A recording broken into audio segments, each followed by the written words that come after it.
Ave cohort, and good morning. We're here doing some fancy DCS time. Sudden had a little bit of phlegminess going on there. Sorry about that. We're going to go ahead and get right into it. We're doing a little bit of mission testing today, as kind of wanting to test this one live in the multiplayer environment that I'm putting together for folks for Thursday. And it is what's called a mini op. It's not as big or as large scale of flight as some of the regular larger ops that we do, but it has 3 different missions that I've built into it that are selectable from the F10 menu. You can call in one or all of them. I'm not going to do all of them because it's really just me and Chief on right now at the moment.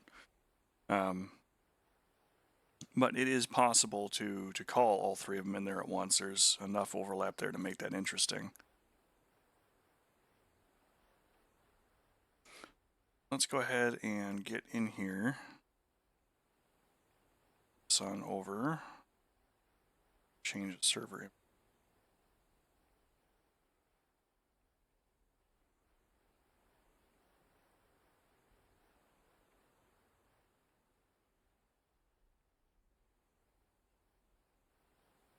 Get going. We'll say good morning to Chief here.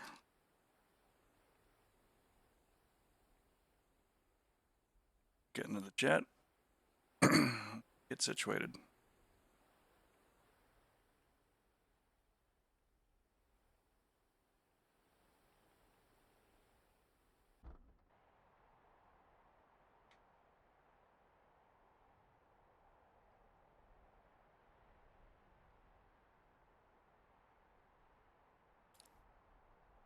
Southeast Asia scheme that Chief has put together for us. And the real question for now becomes, which one of these 3 missions do I want to run?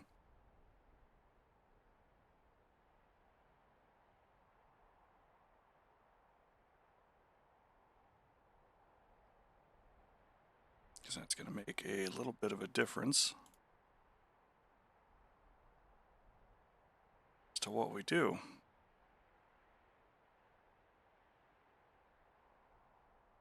Let's go ahead. Some bombs on the jet. We'll get started with that. Request rearming. Copy.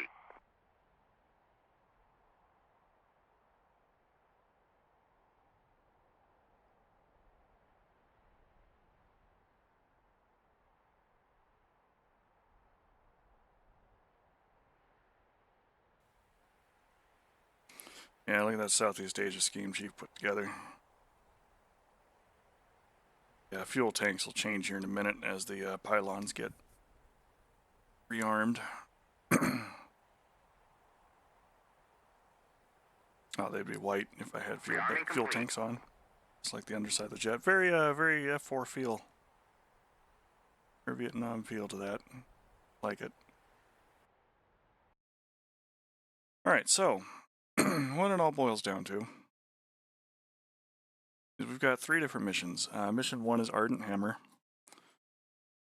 in which we are looking to destroy a pair of Tu-160 strategic bombers and a Tu-142 transport. And those aircraft are going to be coming to Minvo. But there is an early warning site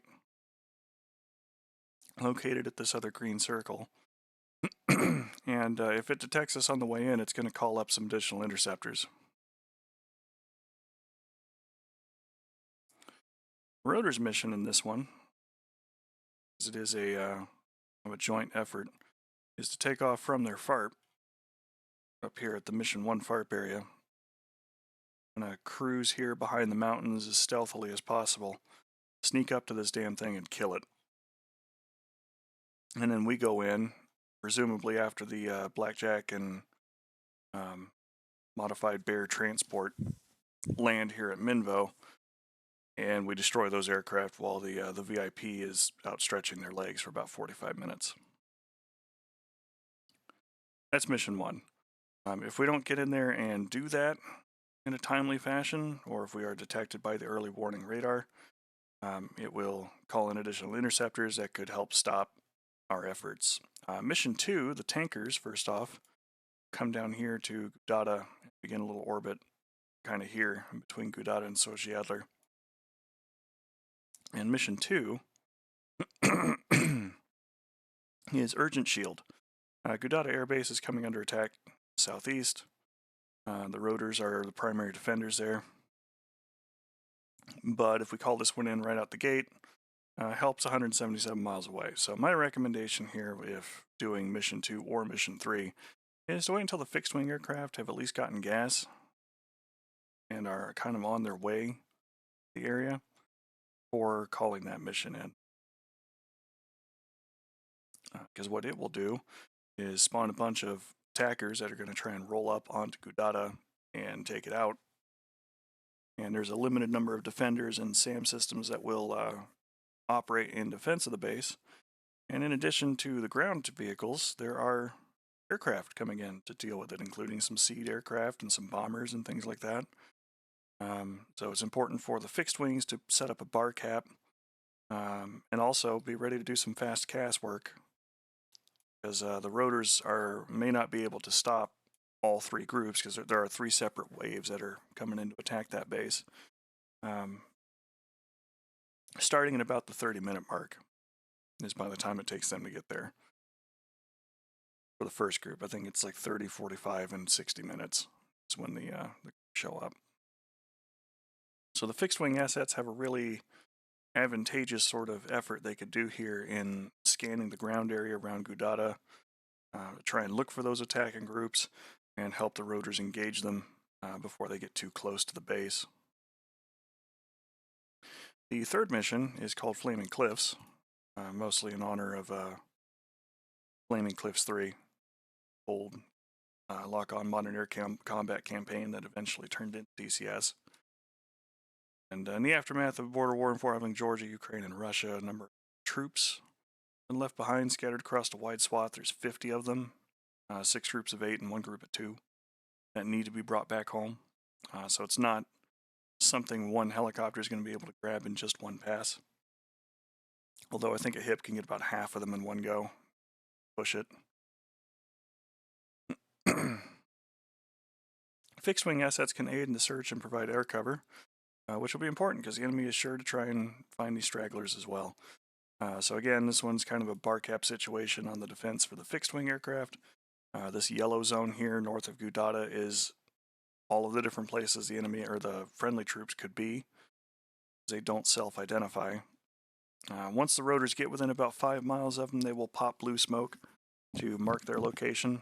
A map marker will appear on the map so that the helicopters can look in on the F10 map and go, oh, okay, cool, that's where I need to go. But there are hostile ground units that are searching the zone, and there's some even hostile air units that are going to come in and try and provide CAS over the area to look for these groups and try and take them out. So a couple defensive missions and one offensive strike. What we're looking at when it comes to the there.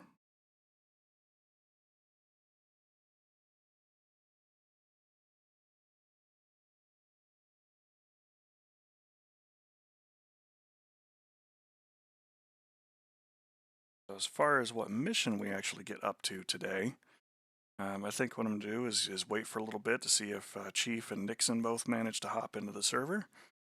See what kind of thing they want to do first. We can participate in that.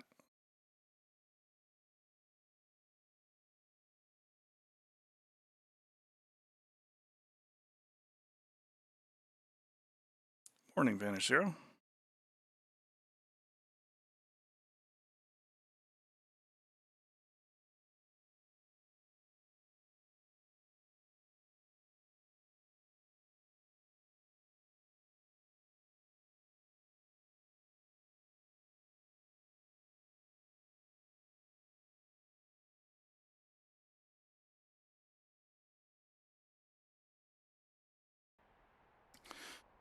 But let's go ahead and get in here and get started. Got bombs on the jet.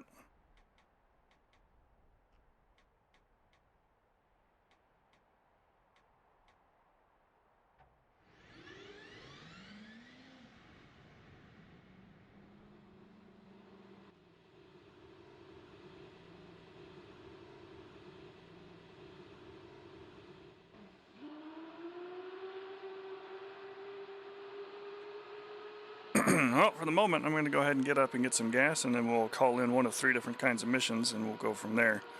We'll either be doing a strike against a airbase, trying to take out some bombers and transport that shows up, or we might be trying to defend Gudada or assist the Rotors in rescuing folks.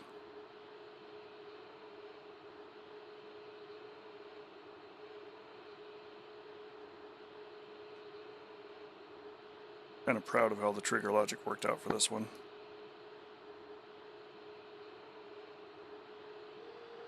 I did a little bit of watching and playtesting it last night / much earlier this morning, just to make sure that the AI are doing what they're supposed to be doing. So that part works. Get to see if it actually works with human beings in the seats. Low altitude, low altitude.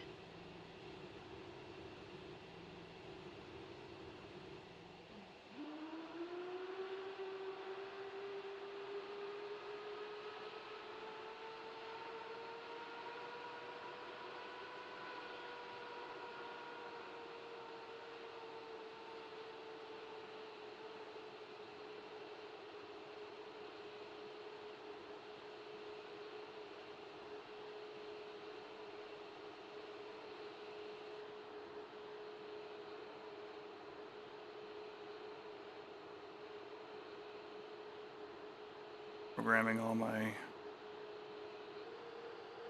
various displays.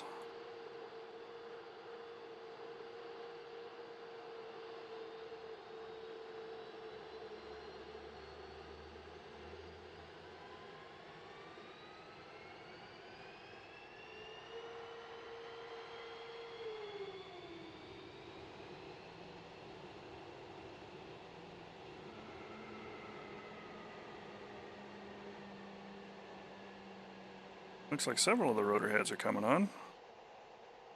That'll be fun. Jump to the back seat here real quick and get that all fired up.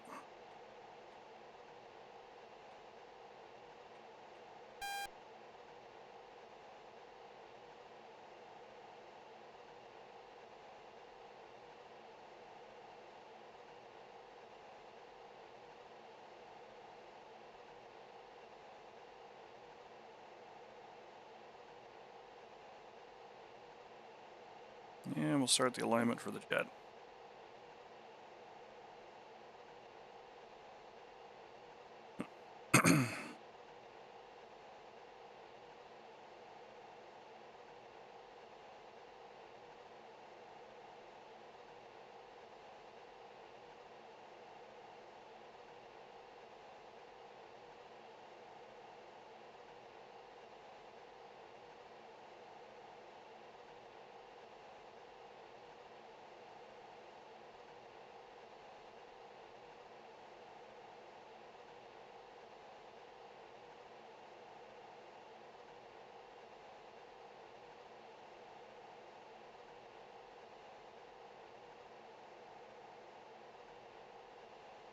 I do love this paint scheme.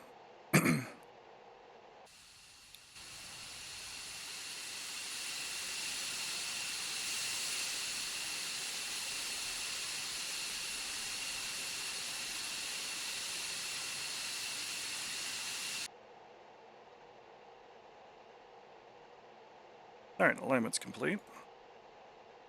Out to nav, turn radio on. JTED's in the normal mode. We can't really use it yet because the data link doesn't work, but good habits.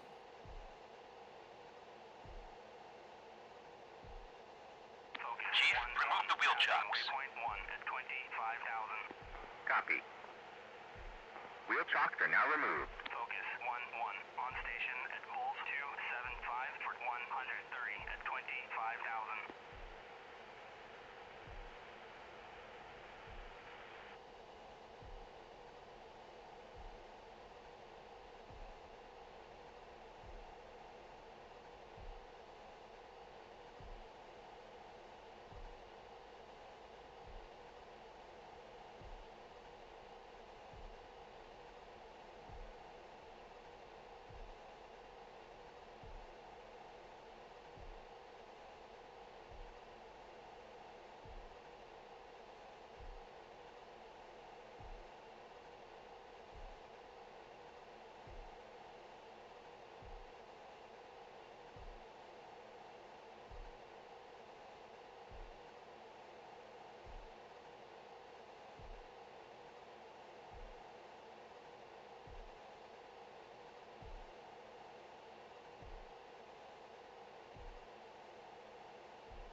Da-da-da-da-da-da.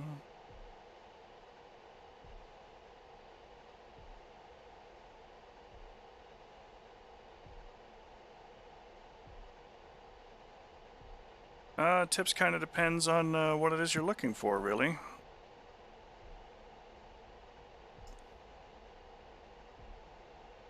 I think some of the more general ones is unlike a lot of simulators, this one, especially if you get the full fidelity modules, which are most of them that are out there these days, sometimes can take some time to figure out what it is you need to do. You know, especially early on. Even just starting the jet might be a challenge for folks without using auto start.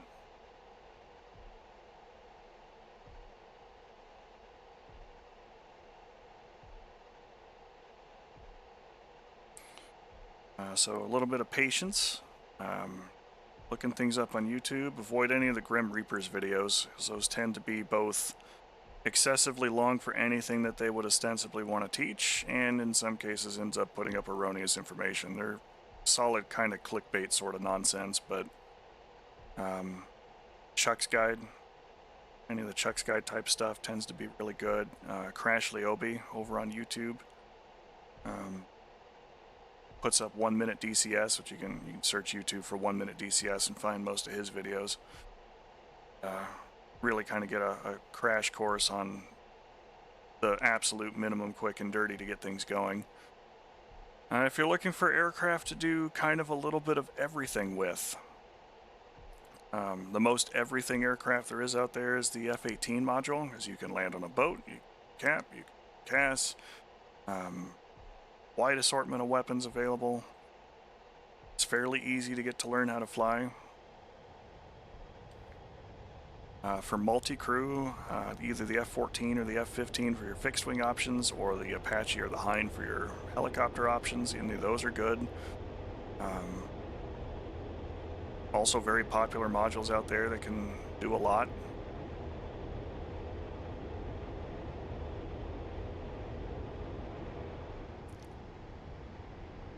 And the biggest things, I think, are really just to not be frustrated if things don't go super well the first time.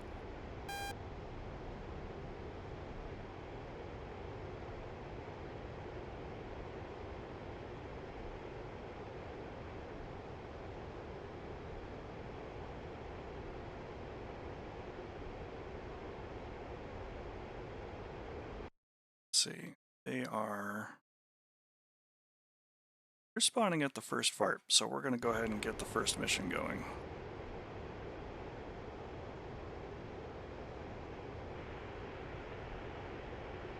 Focus 1-1 on station at Bulls 271 for 110 at 25,000. Focus 1-1 pushing from waypoint 0 at 25,000.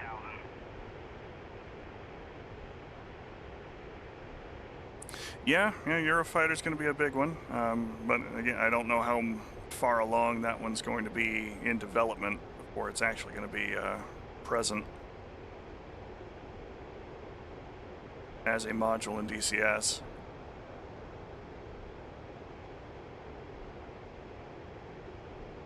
I think Heapler's doing that one, and once their F4 is downrange, I think that's probably one of their next major projects. I could be wrong in that.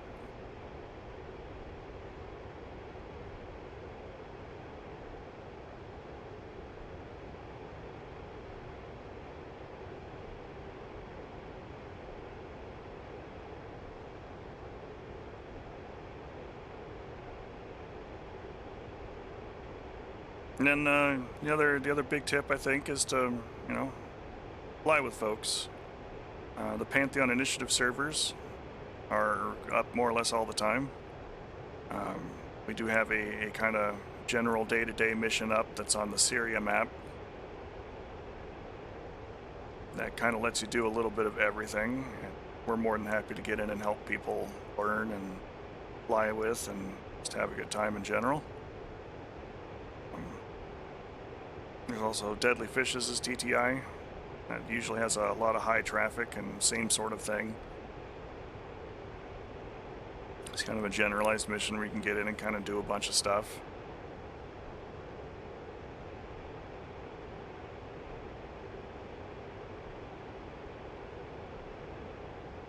The game is definitely better flying with folks.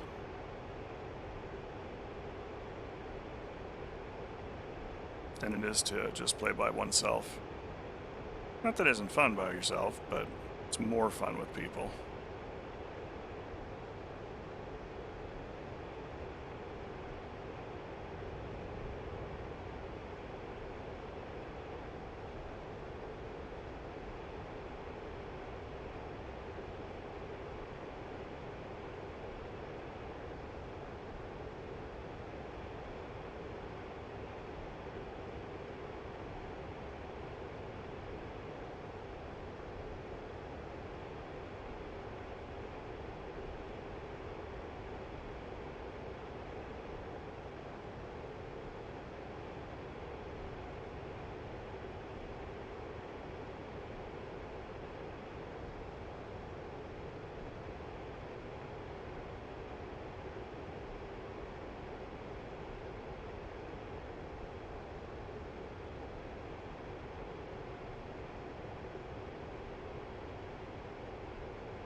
It's 20,000 feet. We're going to put ourselves in altitude hold.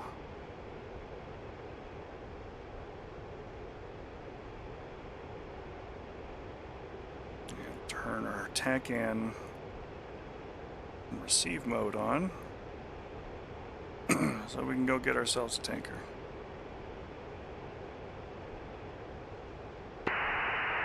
Checking in 266.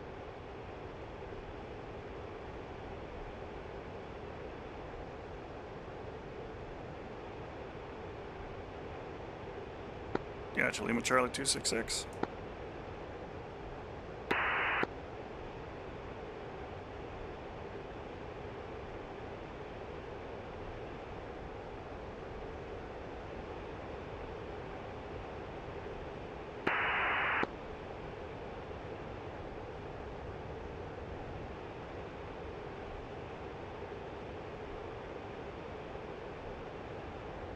I'm here in autopilot cruise. I'm gonna go ahead and check the DCS website and see if there's anything about the Eurofighter there.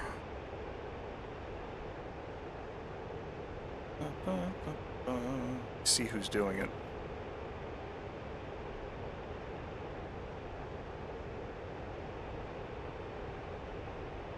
Focus 1-1, passing waypoint 1 at 25,000. Focus 1-1, on station. Checking in 266. 120 at 20. Gotcha, Lima Charlie and 266. I realize what it was. I'm not used to the F-15 and forgot you need to turn up the volume.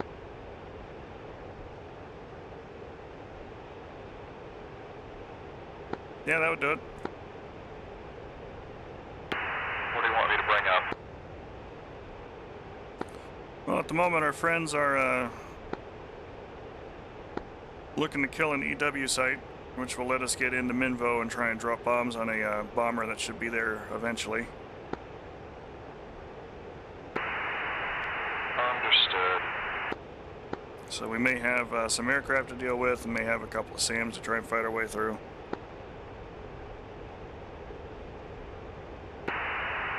Sounds like a plan.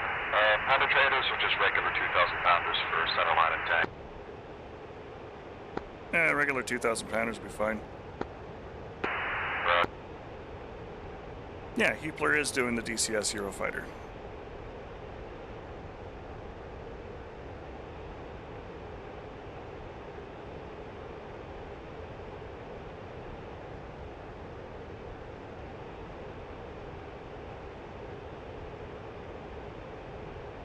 Enfield 1-1, focus 1-1, Bra 096 for 290 at 16,000 knots.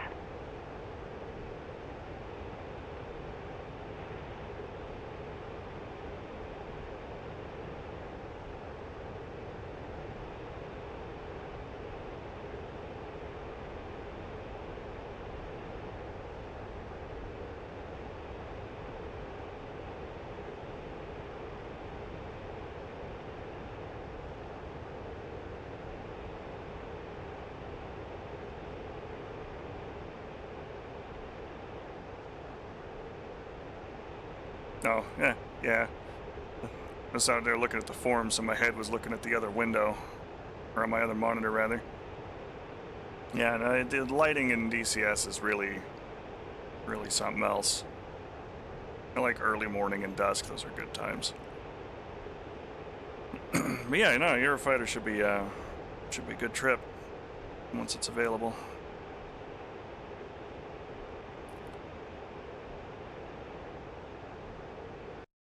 Right, to self over. That's my tanker right there.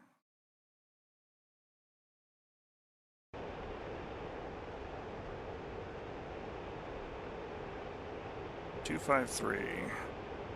Pushing 253 for the boom.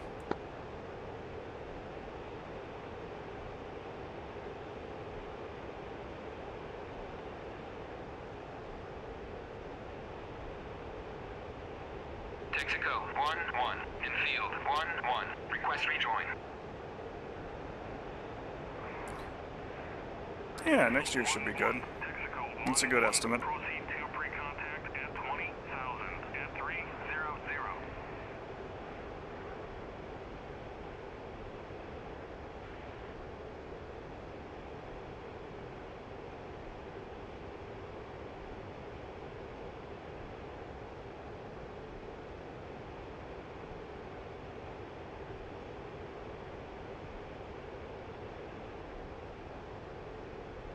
I dare say our tanker is currently in the turn. One day we will have the tanker technology where the MPRS will actually be a multi-point refueling system. Good morning, Anna.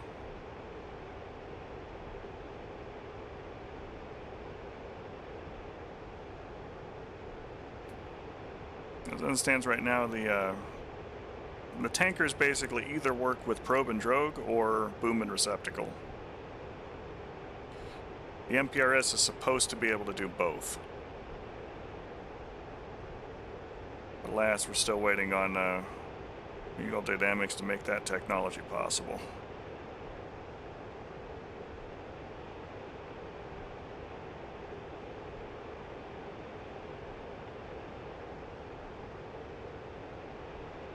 I'm doing alright, Anna. How about yourself? How's Trigger feeling? I know he wasn't feeling so hot last night.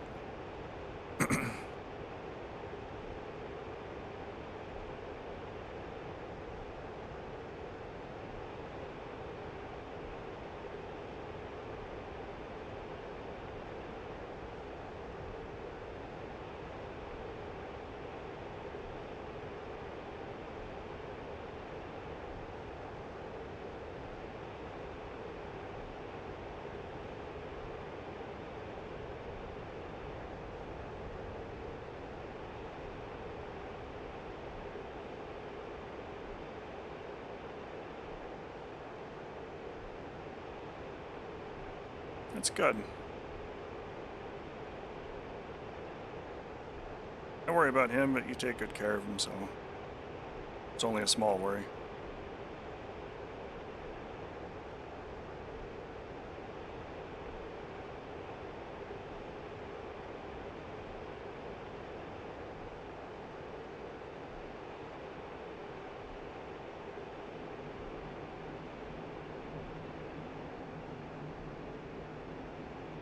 That is the wrong tanker. It's the MPRS.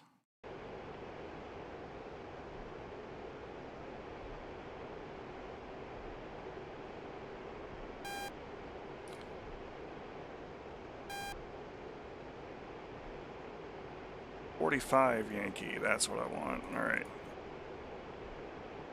Oop.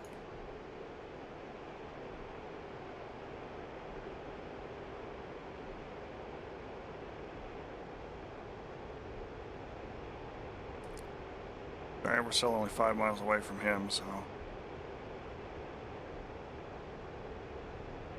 just open the throttles up and go run him down real quick, get some gas.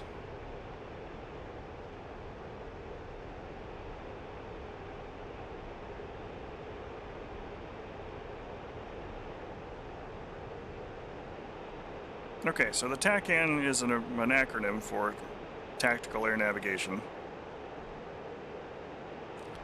And it's basically like a little radio transceiver. It's got a bunch of channels on it, and you can dial into those channels, and it will give you a compass heading and tell you where you need to go. It comes in 2 bands, X-ray and Yankee, X and Y. Which gives you a lot of different options that you can use to look for things like home bases that have a TACAN beacon on them, or tankers that have a TACAN beacon on them. As far as who would win in that particular fight, that really depends on the individual skill of the pilots. In a BVR fight, that one's a little tougher to say. The F-35 is agile, and it has newer generation stealth technology on it. I think that should play a difference in there somewhere. F-22 is kind of designed to be a air superiority fighter in its entirety for its main mission, rather than kind of the multi-role sort of F-16 replacement that the F-35 is. So I think in the beyond visual range engagement, my money would go to the F-22. Close in for the dogfight, though, that one's a lot tougher. The F-35 has a lot of interesting gear on board that can really kind of change that fight.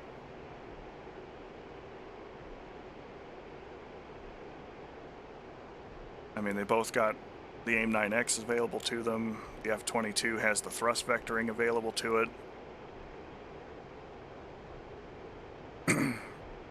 With the thrust vectoring, I think the 22 would probably come out a little bit ahead, but I think a lot of it comes down to pilot skill and position.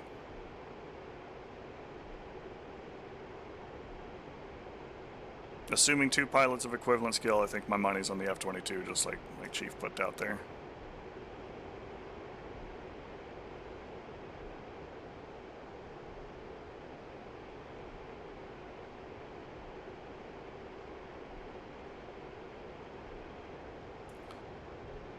It's a little lighter.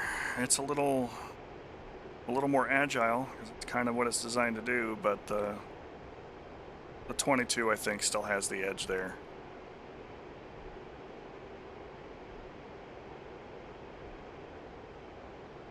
Ready, pre-contact. Cleared contact.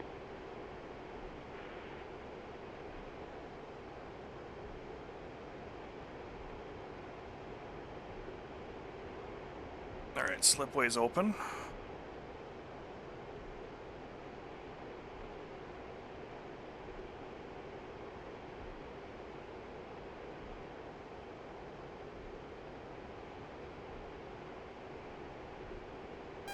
Contact. You're taking fuel. Yeah, that's really kind of the game that the F-15 and the F-16 play together, and to an extent the F-18 and the F-14 play together as a... You're taking fuel. you use both to do the mission at hand Pre-contact. that needs done. I'm a little too close to the jet.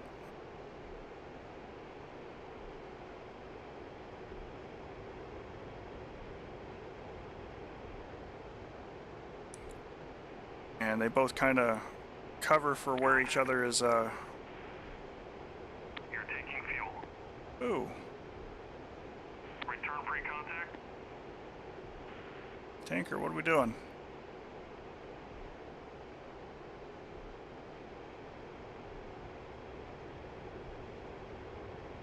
You know, you got the 22 for the big air superiority roll, and to assist with summon a strike roll if they're carrying JDAMs and things like that on board. And then you got the 35 to really deal with the SAMs and any other ground stuff that needs done.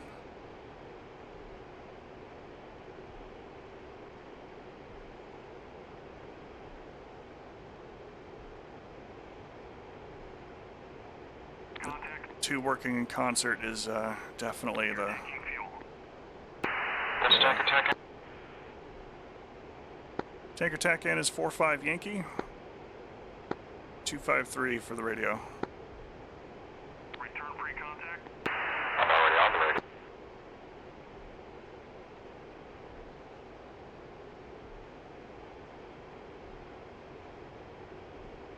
Contact. I'm just wobbly as all hell in the groove here today.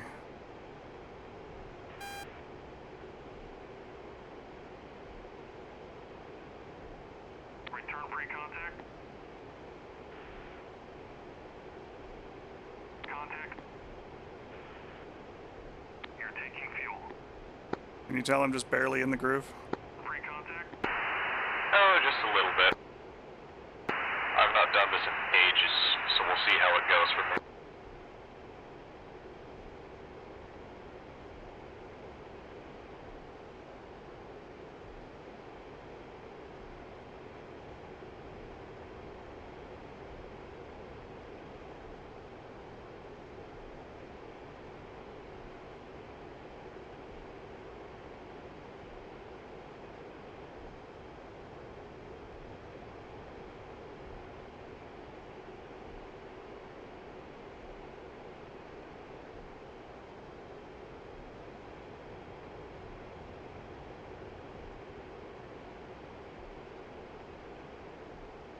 All right. Got an ad break in there for folks.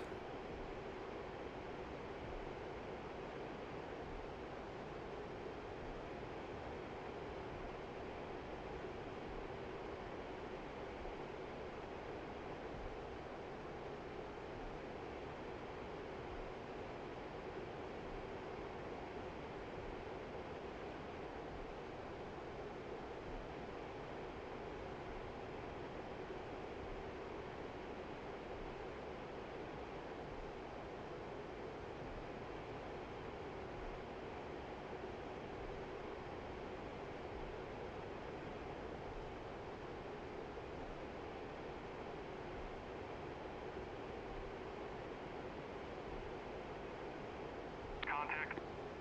Perhaps you could remind me, I have a caution DSPF LOLO. What does that stand for?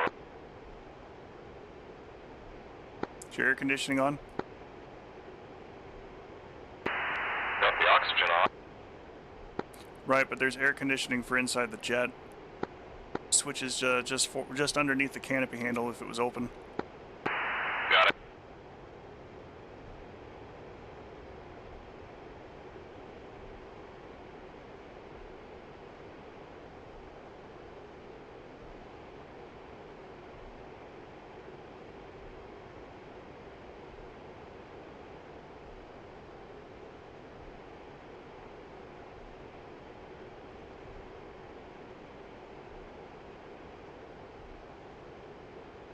Texaco 1-1 in field 1-4. Request rejoin. In field 1-4. Texaco 1-1. Chicks in tow. 1 mile trail at 19,000.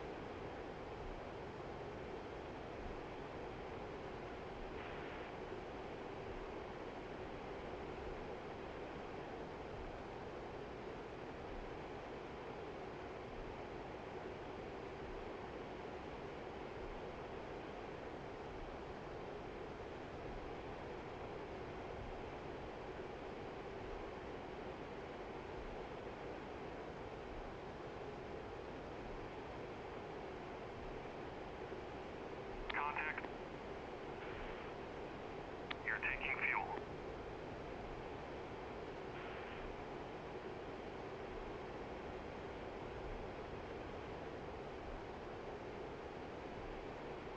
Return pre-contact. Contact. You're taking fuel.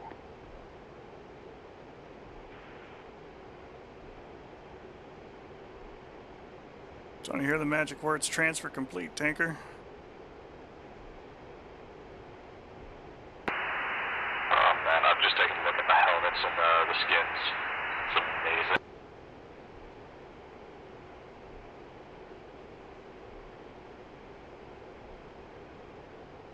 Chief did good work. Oh yeah? Return pre-contact.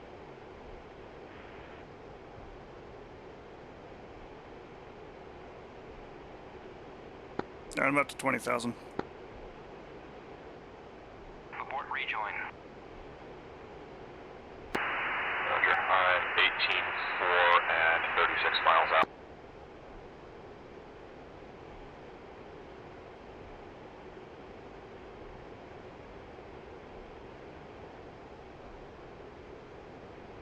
Roger, reformed right.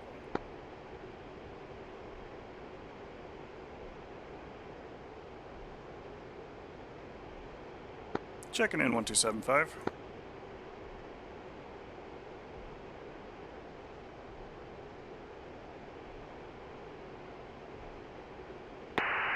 been far too long since I've done Strike Eagle stuff. It's such a good airplane.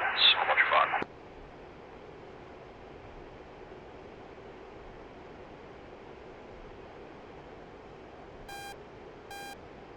Yeah, it's been my favorite since I sat in one when I was a kid.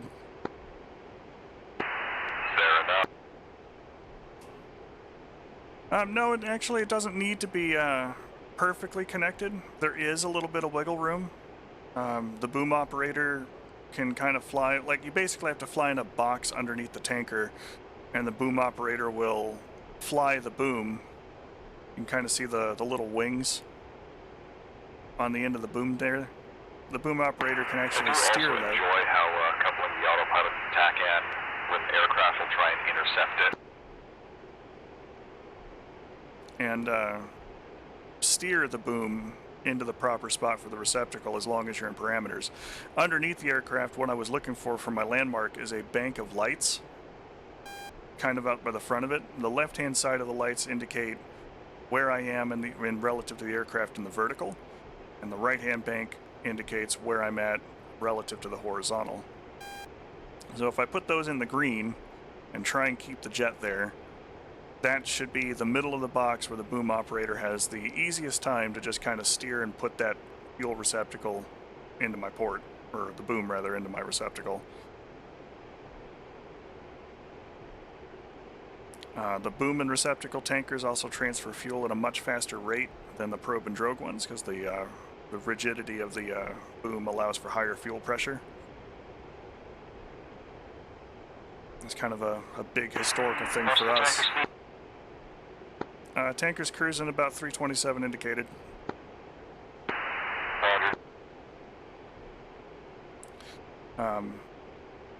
For Strategic Air Command, when we used to use manned bombers to keep nuclear presence over the top of Russia, those bombers would take forever to refuel using a hose and drogue type system. Puts a lot of fatigue on the pilots and everything else. So the Air Force went, well, what if we used a more rigid pipe to make that happen? And then it just kind of became a standard for the Air Force in particular to use the boom. The benefits of a probe and drogue system is the fueling process is simpler, so it doesn't take up as much space and require a bunch of equipment. 1-1, infield 1-4, request rejoin. Infield 1-4, Texaco 1-1, proceed to pre-contact at 20,000, at 3. So it doesn't have to actually be, actually have to be connected, well, perfectly connected, no, but it does have to be connected, so. Short answer is it doesn't have to be completely perfect. They'll fly it in there once you get close enough. But you do have to be in the box to make that happen.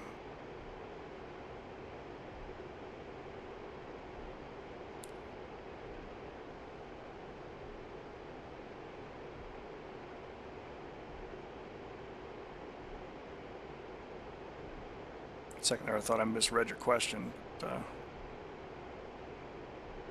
I did not.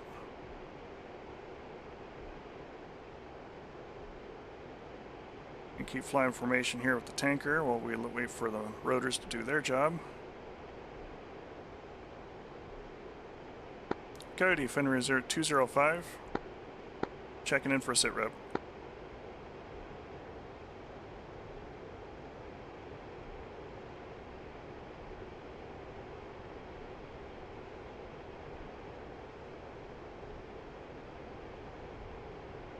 He's turned his lights on and he's extended the probe.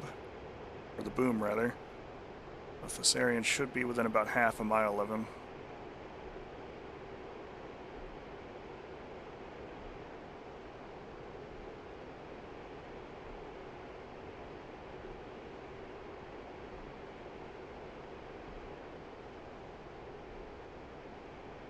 There he is.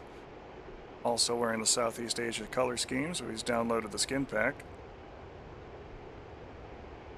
Ready for contact.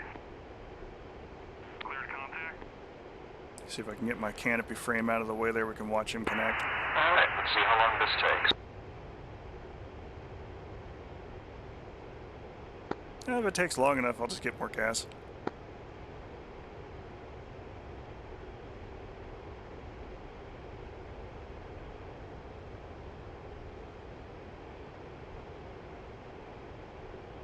Refueling port for the F-15 is located in the left wing route, so you do have to line up slightly right of the yellow stripe that's under the aircraft for the tanker to indicate where the center line is. For the F-4 and the F-16, it's located in the middle of the spine. More or less just kind of have to fly at it and keep it in the center.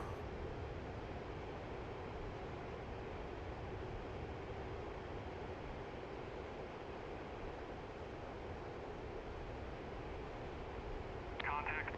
There, he's made contact. You're taking fuel. And there are colored stripes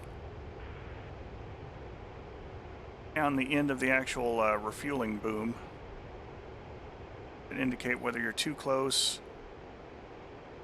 too far, or in the sweet spot. You want to try and keep it in the green if you can. If you've got a human wizzo in the back seat, they can actually just look out the window and see that and advise the pilot.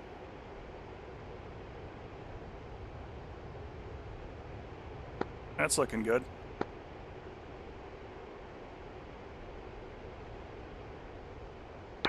Not as steady as I'd like.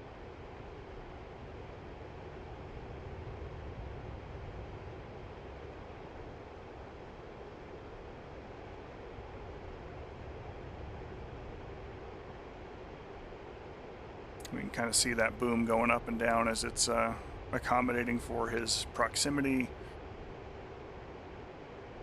and his altitude.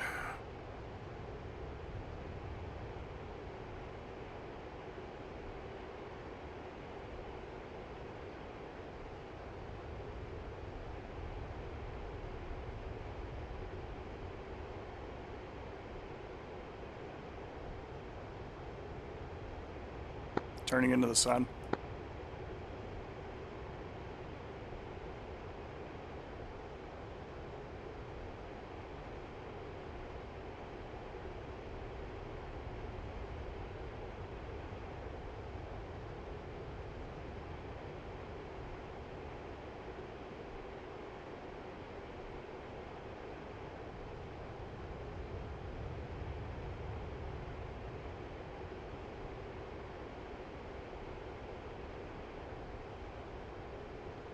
And I hope Twitch doesn't ding me for having, you know, lewd plane sex on display. That's a pun, it's just air refueling.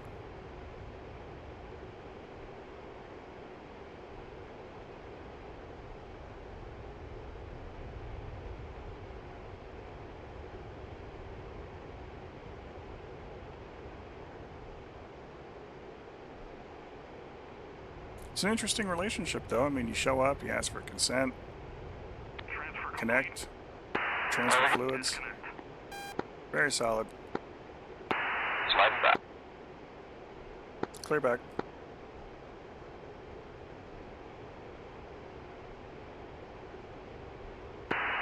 Honestly, did not expect it to go that smoothly for my first try in better part of the year.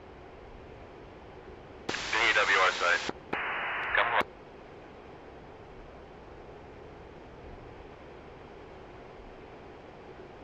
Say again? Engaging EWR site. No, good, they're taking it. Roger.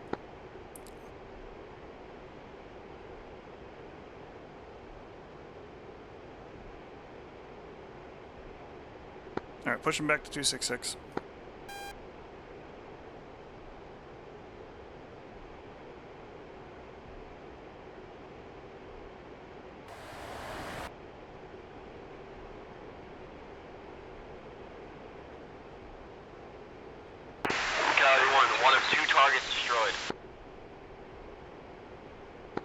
turn in for steer point 3, which is the EW site that they're currently attacking. Steer point 4 should be the base itself.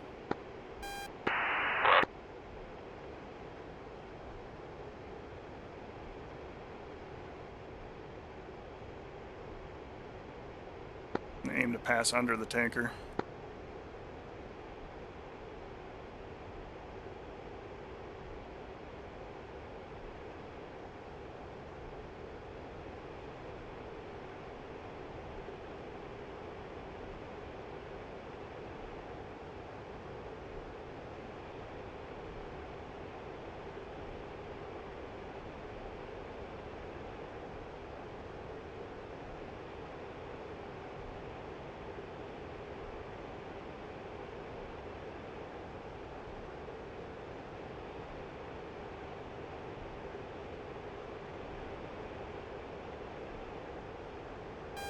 Alright, so we got about a 150-mile flight to our actual Well, restrike Eagle. point. Yeah, I'm impressed. Also, I managed to switch my second radio to FM. How did I do that?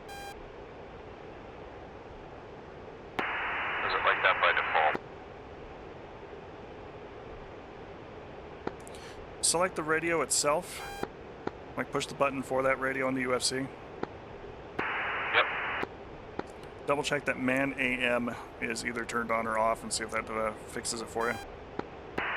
Yep. MCOM Coyote. Go for MCOM. 2 EWRs destroyed. Are we clear to RTB? You are in fact cleared to RTB. We will push on the side. How's the flight?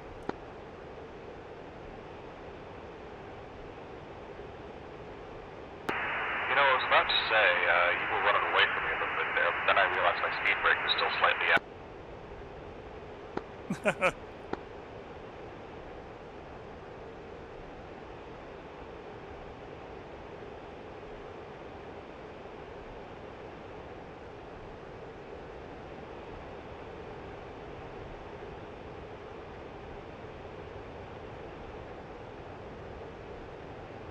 Running up to full mill.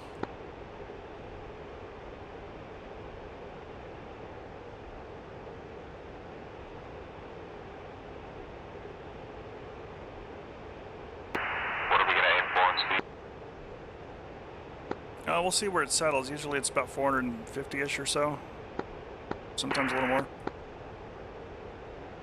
Yeah, I'm settled in 458 indicated to try and catch it.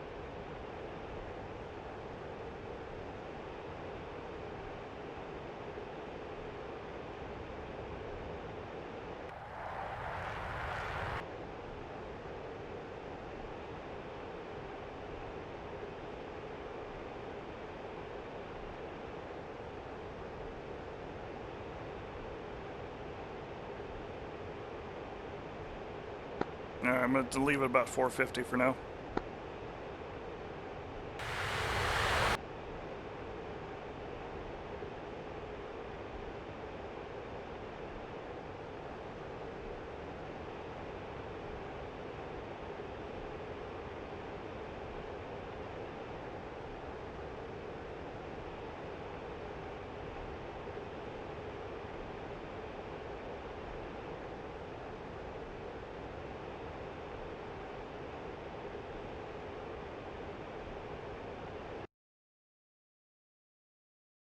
Let's take a look and see how the rotors did over here.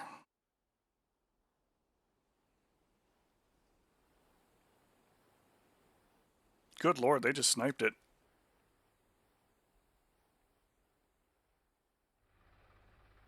Sparkas, the outpost. Killed the SAM threats that were there.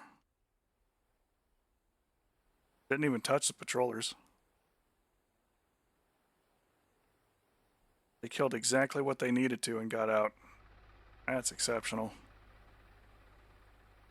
When it comes to programming a laser code for the laser JDAS, how do you go about doing it? Setting the code itself has to be done on the ground.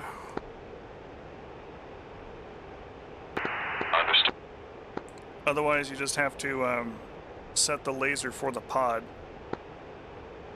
to the right channel, which is just a matter of typing in the channel on the UFC on the scratch pad and then tapping the button underneath, or above rather, ARM 111. Yep, so I've been running with whatever default laser code we get. 1-2, requesting. 1688. Now, as far as what I'm drinking, I have some Kroger brand blueberry something or other coffee. DCS Standard. Huge fan of coffee. Love my coffee. 265 checking in, 266. Read you loud and clear, 265.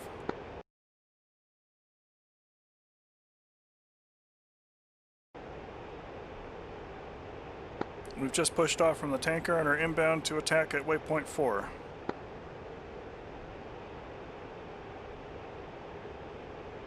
Yep, inbound with what I started with, which looks like cap blowouts. That's what I'm gonna do. That might actually be helpful because we could meet some other aircraft while we're there. Copy that. Alright, so it looks like our victims. Waypoint 4, you said? Yes, sir. Are already here. They have landed at the base. I can report with positivity that our 3 primary mission targets are in fact at Minvo right now. They got about 45 minutes to refuel before they come back up.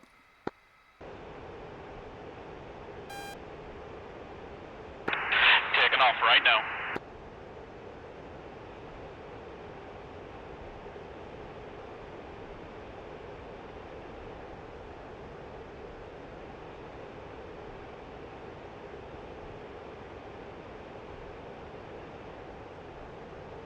If you boys and the rotors want to do another mission and move down to the M2, M3 slots, we can always call in the 3rd mission for CSAR.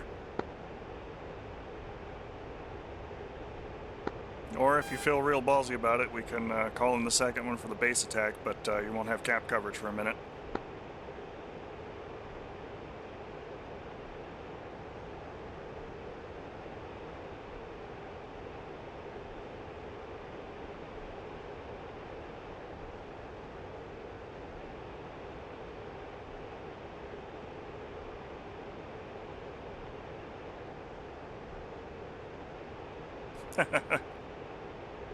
The double whammy there, Anna.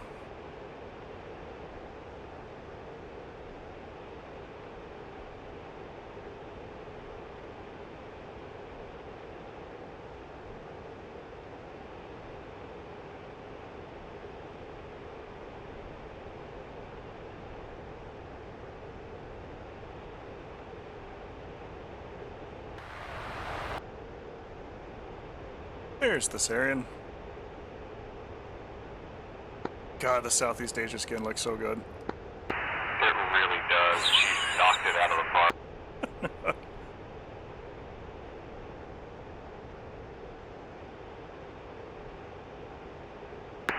Settled in off your right. Roger that.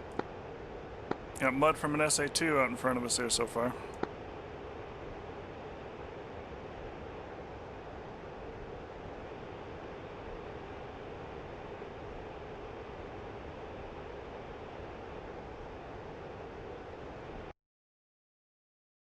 Alright, so if we've got an SA-2 SAM system up there, probably going to have to use what little hills we have to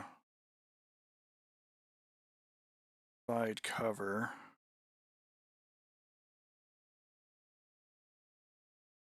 I think I'm actually going to go ahead and correct right to 090 and climb to 25,000. We can attack Minvo from the south.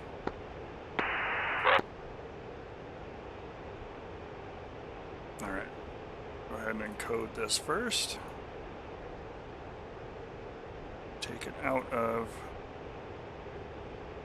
heading hold.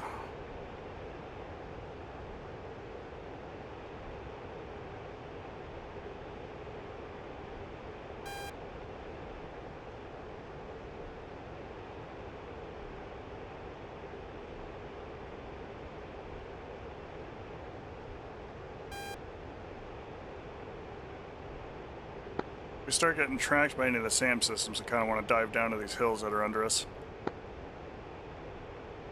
That sounds like a plan. One of us could stay up in these holes so we can drop a bomb on it.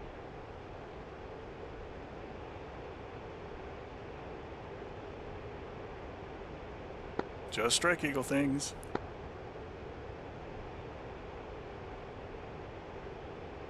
T65 showing around 28 minutes to arrival. Roger, we're probably going to be about 14 to 20 for us.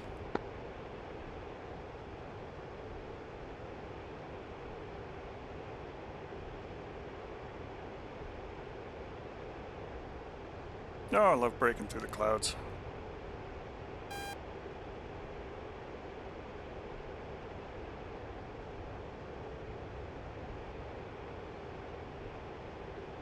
This airplane might be great.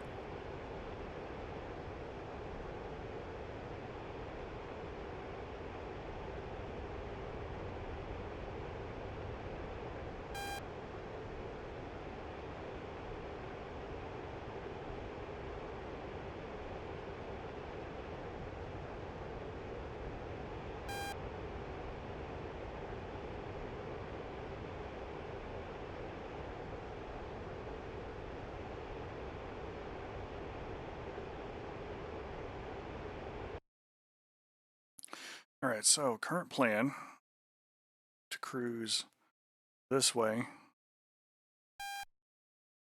on 115 miles and then push north 30 miles. Drop on our friends here while they're getting gas. Should hopefully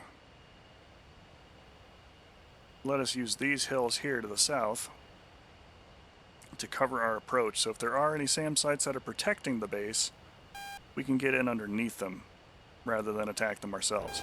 If we were doing this mission and I actually had Thessarian leading the Hornets along, yeah, a little foggy, cloudy. Or if we had On a I separate note, I am excited to see what the new Hornets flight model is going to bring whenever they decide to give that to us. Yeah, it's coming soon. That improved nose authority is going to be fucking terrifying. But if Thessarian was leading the Hornets and actually had a full Hornet complement up, or if I Iwort remember was up hearing and from had a some dingoes. Eurofighter pilot that when he fought Hornets in training exercises, they had about the same nose authority as an Su-30 with its thrust vectoring on.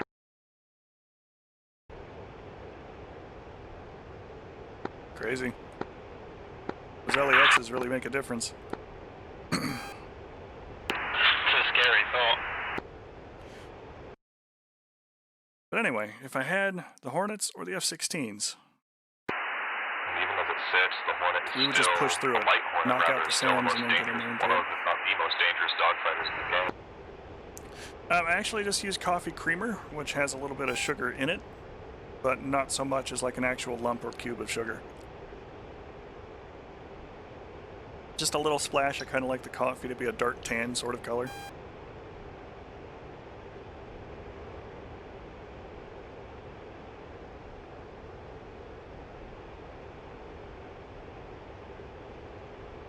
Occasionally, though, I do miss tea time. It's one of the fun things to do while we were visiting in London and looking at stuff was to actually participate in some actual honest-to-God tea time at different Also, restaurants let and me know things, at what which was point good. I should get set up for combat spacing so I can go heads down and start programming weapons. Probably as we get to within about 40 miles in the nav point, so we still got a little ways to go.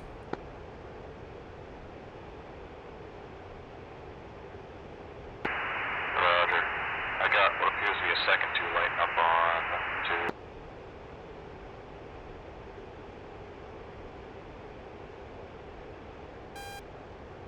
2. Chief, sometimes I do take the coffee black, but usually it's with the splash of cream.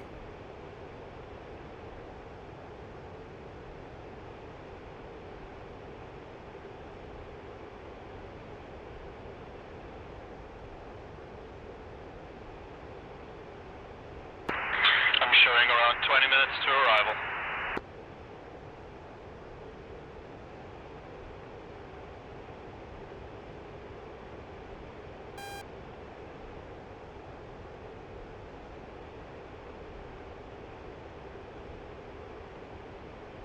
I want to say the pair of twos down there. They're both the search radars. That would make sense. You mean the EWRs or just the search and track radar separately? It's going to be the search radars for two different systems, an SA2 and an SA3. Yeah. So much fun just not being able to figure out which is which on this thing. My favorite place for coffee would be the kitchen. I enjoy the kitchen. I can just walk out to it, and the Keurig machine is there, and I can put it together myself. I like mom and pop cafes, to be honest. Like I try to avoid a lot of the major places like Starbucks or Dutch Brothers or whatever. Like I'd go there at least once. If I ever managed to go north across the border to Canada, I'm absolutely stopping at a Tim Hortons somewhere. But many years ago, when I was in New Zealand, that was the fun thing about the trip we took there, was just all of the different cafes and different corners, and none of them were a chain store. I like the atmosphere of such a place. There we go. There it is, rolling over, going down.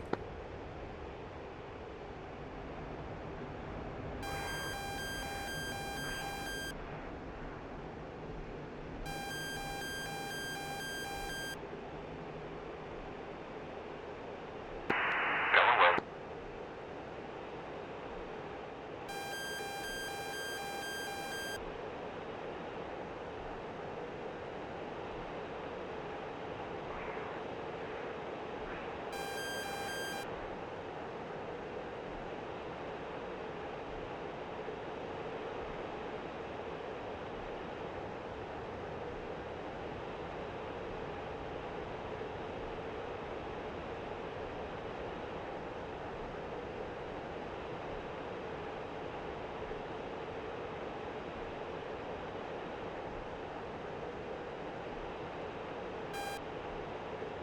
No, that was a wake-up call.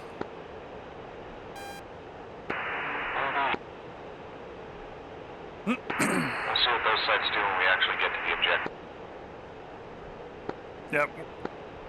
One of the reasons I want to attack south to north is we got at least some hill cover there if we want to pop up and go that route. There. My only question is, what are we going to do to designate? Pop up, take a quick peek, and be fast. It's been a hot minute. We'll see if I remember how to do this.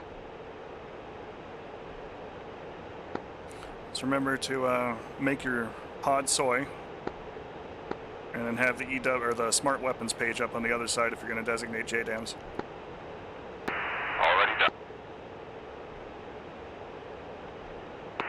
Then front seat, TDC depressed to designate. Correct. As far as what else do I like to drink, a lot of it kind of depends. Like, I've learned in the Jump back in on the vast array of time that I've had since my youth was a thing and the early days of drinking, that I like to drink to pair flavors with food. So if I'm having like a good burger, I might want a At this point, I Hefeweizen. guess the question is who's going for what.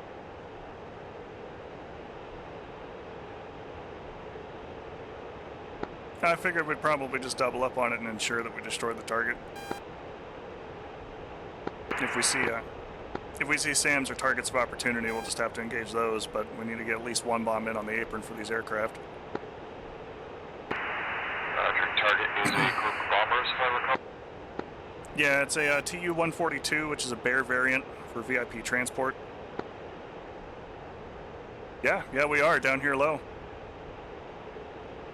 And a pair of Tu-160 Blackjacks. Big bomb.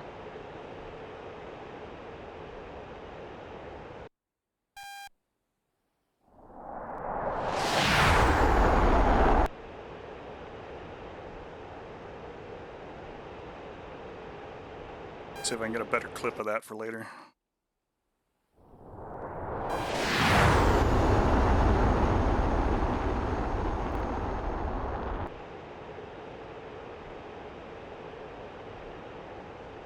Our formation work here has been described as fucking awesome. Low altitude. Excellent. Low altitude. 265, 15 minutes out. Roger, 265. I'm gonna put it on the roof, see if we can find our targets.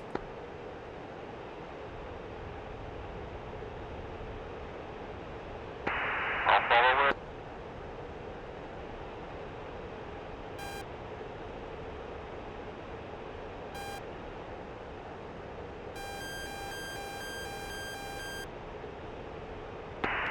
Those sounds are going to be close left. I'm going to watch for.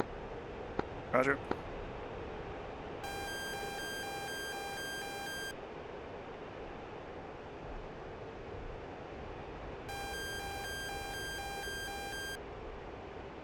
Alright, come on, come on, come on. There we are. There's our boys. Target designated. No joke for me.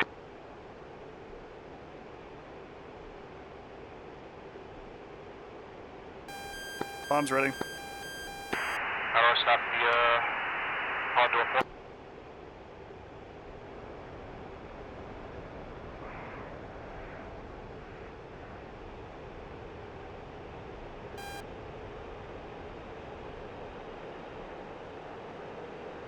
Master arms on. And running in.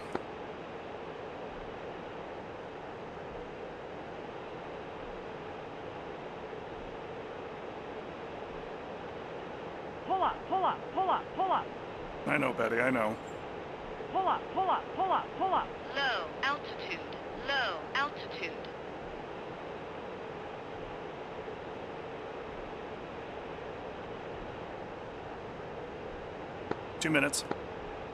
I do not remember how to snap the pod door point. I cannot find the top. You need to bring the pod to a waypoint.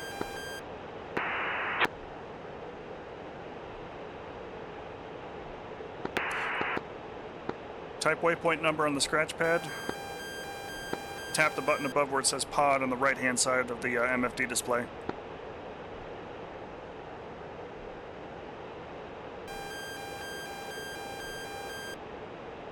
Nails MiG-29.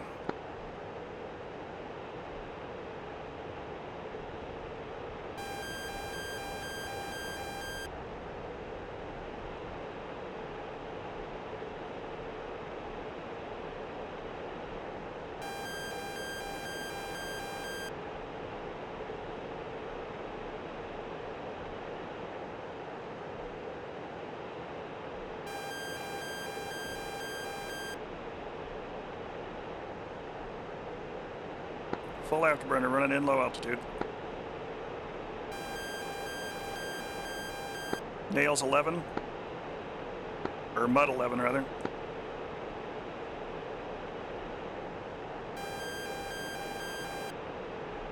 Oh, I'm gonna. Oh! Oh ho ho. And I'm.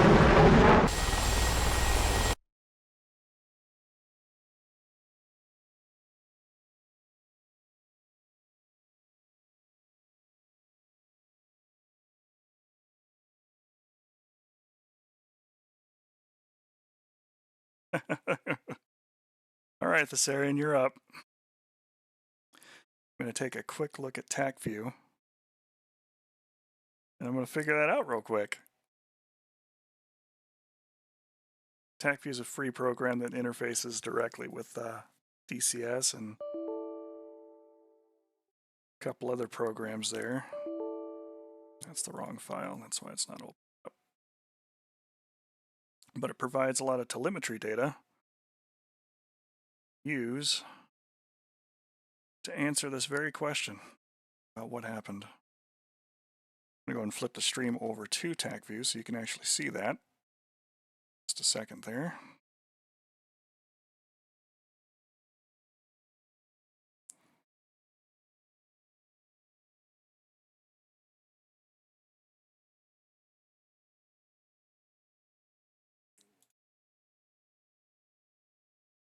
Jet.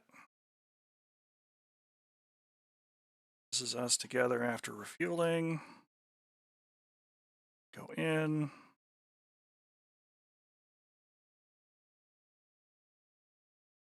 too far away for the AWACS to effectively see what was here. All right, I'll go grab a snack here in just a second. I kind of want to see this first. This is where we popped up, so I'm going to put it on the roof. Pulled over, leveled out. Identified the targets, and here's these pair of Su-27s, which I'm willing to bet probably shot me an R-27 I just didn't see. Yep, there it is, ET. It's a thermal weapon, infrared weapon rather, so it does not provide a launch warning to the RWR system. Oh no, the first one sailed over the top. Oh, it's R-73. Okay, so it's a much shorter range infrared weapon. That one I didn't get around. Didn't even realize they shot at me the first time. But yeah, that's what killed me.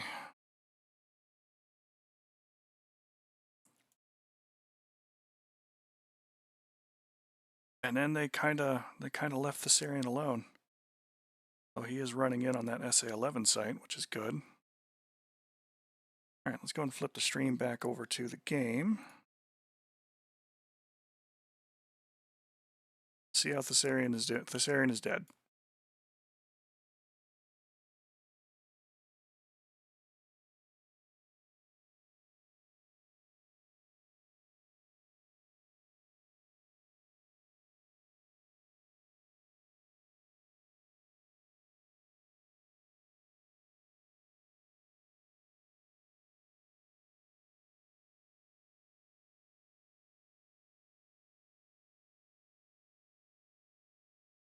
Excellent. All right, well, let me actually go get a snack, and then we can see about kind of moving in.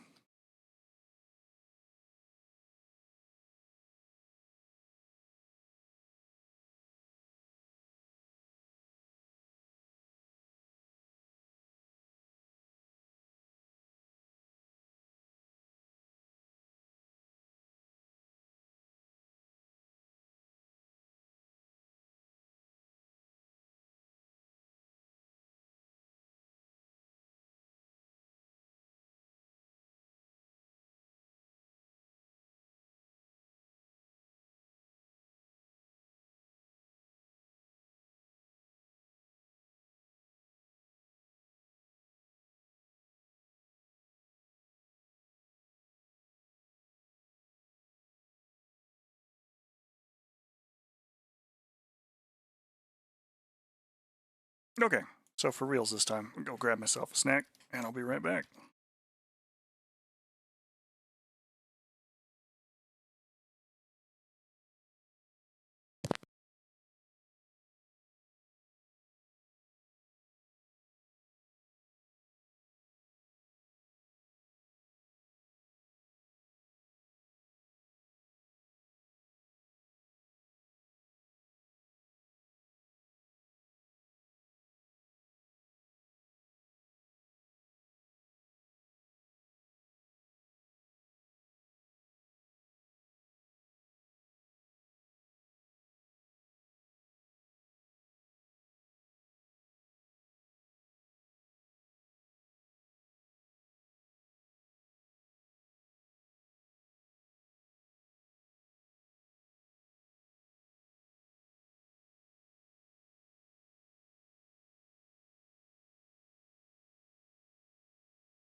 All right, folks, I'm back. I have my snack.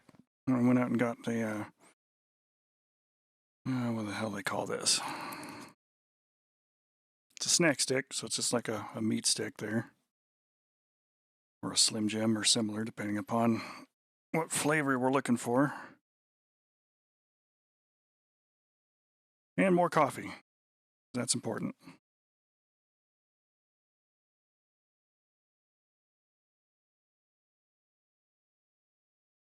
I'd have gotten cheese, but if I'd have done that, Percival would have been all over it because that adorable little King Charles Spaniel loves two things: everyone and cheese, and not necessarily in that order.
All right, with Flaming Cliff speeding the mission up.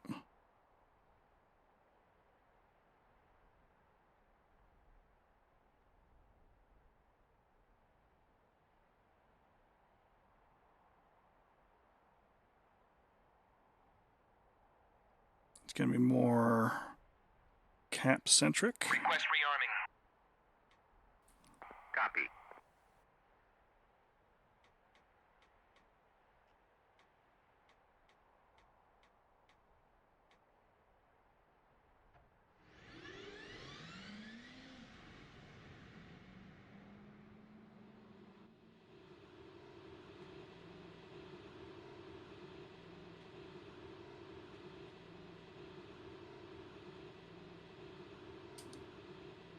Get the jet started here, and then we'll take a bite out of the snack that we got.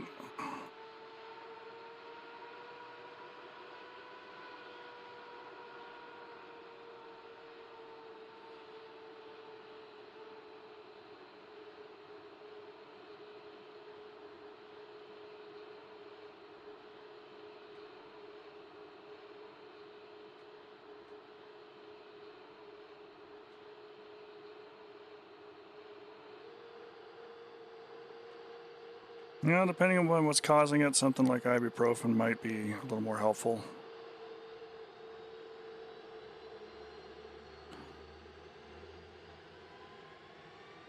If it's inflammation or if it's earwax or something like that. Low altitude. Low altitude. But yeah, things to drink. Depending upon the burger, good Hefeweizen. I like Hefeweizens for beers. That's probably the favorite, but stouts are good too.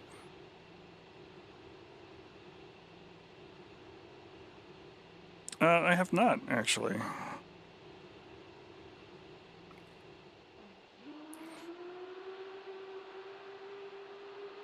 I can't go wrong with a good wine or a good beer, depending upon the setting, for like a good steak or a good cognac or a whiskey for drinking and smoking out on the porch.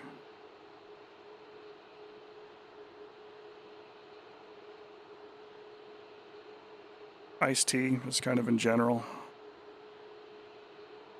A lot of varieties there for things to drink, to fully answer Anna's question from earlier before I got shot by a R-73.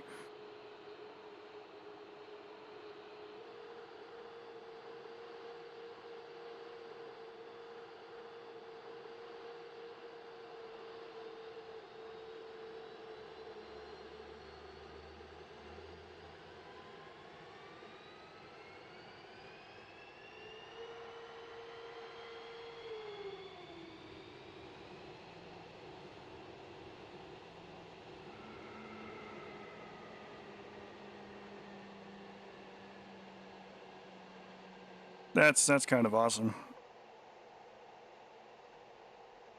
I don't know, the aircraft might be big enough to accommodate a tiny galley like that.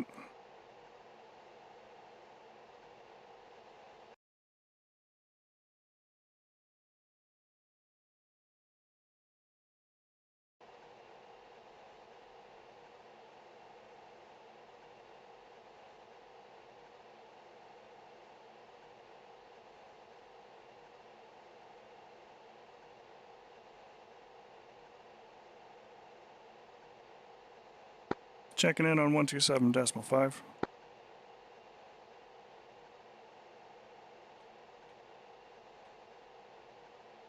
I control it with my mind, Chief. With my mind.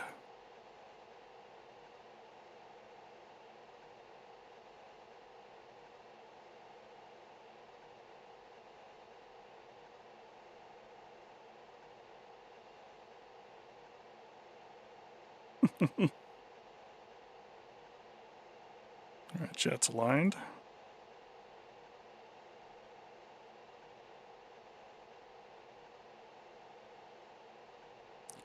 Radar is doing its thing. Can't get any closer with those Sams.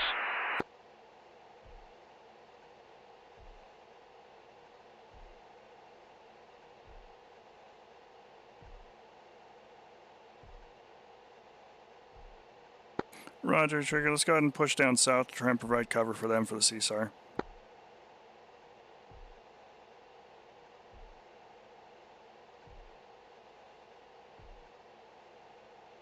Alright, coming around.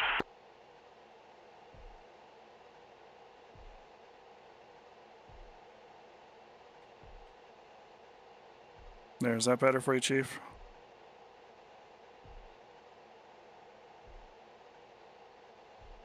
This one's actually not terrible.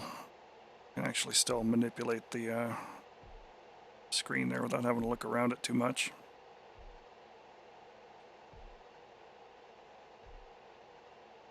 Chief, remove the wheel chocks. Copy. Wheel chocks are now removed.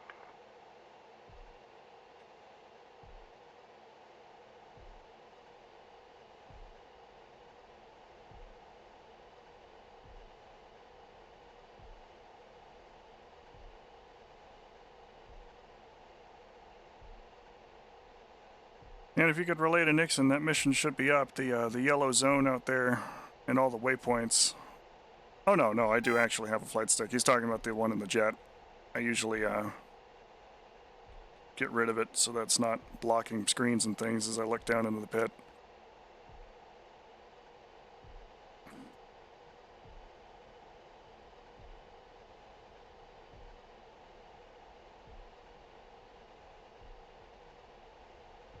At the moment, I'm using a Thrustmaster Warthog throttle and a VKB Gladiator stick.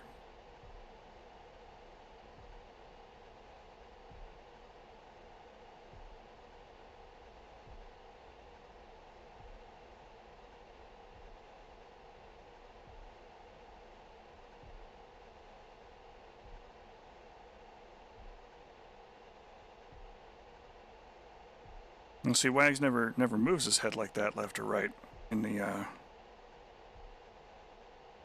official Eagle Dynamics videos. The X-52 is one that I used for 15 years. And really only ever got around to having to replace it when the thing broke. And then I went to the X-56 for a little while. Well, that one broke. And then Nixon recommended this particular stick. And, Which waypoint should we meet at? 5 should be Gudata proper.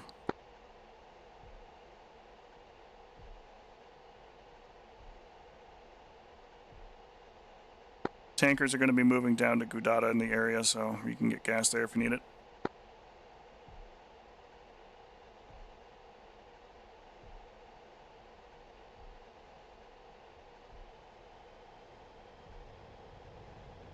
I've adjusted it a little bit there, but not very much, Chief. I found the stock one works for a lot of what I want to do.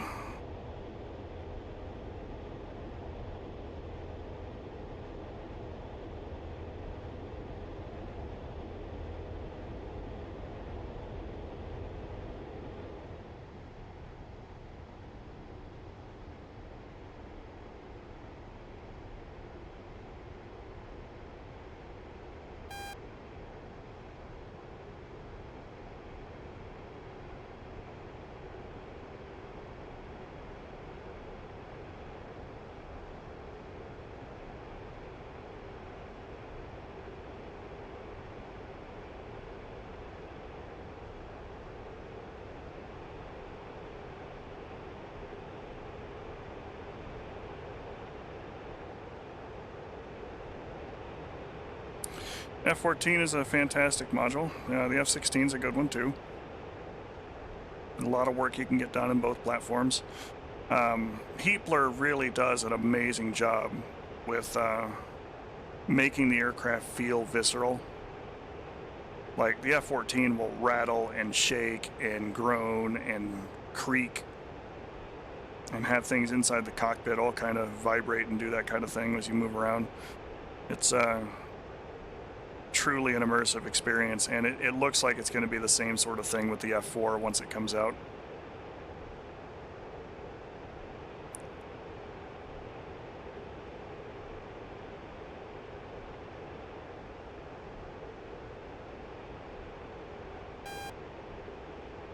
I just imagine Trigger like kind of blindly reaching forward and pawing at the area until he figures out where the MFDs are. I've seen his setup, it's pretty impressive. By which I mean very impressive.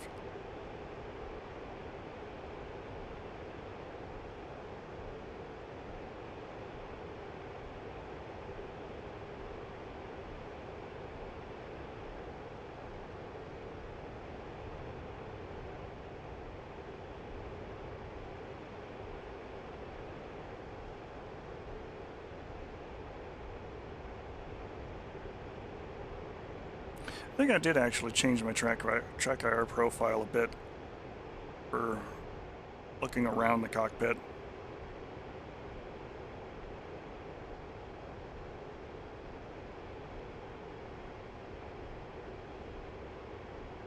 I know it's not default. I have adjusted it before. I just haven't looked at it in forever. Right, I was going to actually enjoy my snack.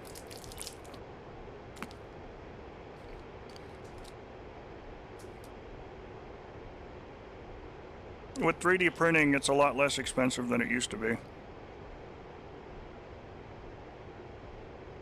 And it's still pricey as all hell to get one that's good quality, but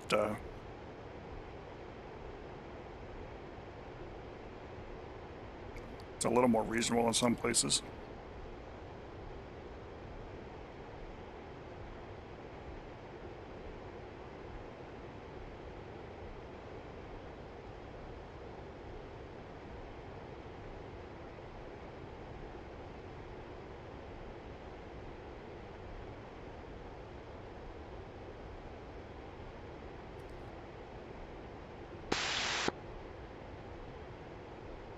Fender 205 inbound to Gudada, 158 miles.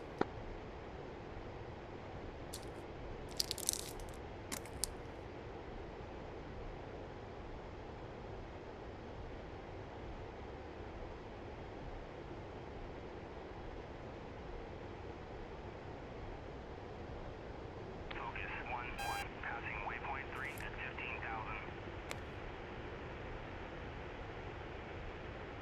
Enfield 1-1, focus 1-1, Bra 103.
Alright, so another bit of terminology here for the morning.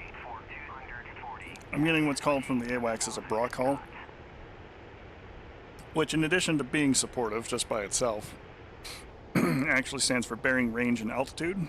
Sometimes it has two A's in it, which is bearing range, altitude, and aspect. And it is the order of information that the AWACS is actually providing me with directions to where the bad guys are. So bearing, like 104, is going to be out here to my left somewhere because I'm flying at about 119. So it's be about over there relative to where I'm currently at. Range in nautical miles. So for 250, they're 250 miles away, really not a factor for anything that I'm doing right this minute, but it's good to know that they're there. Altitude in angels, which is thousands of feet. So if they're, angels 2.5, they're at 25,000 feet. And aspect, which is either hot, mostly nose on to me, flanking, which is kind of abreast or parallel with me, or cold. Nose is mostly going away from me.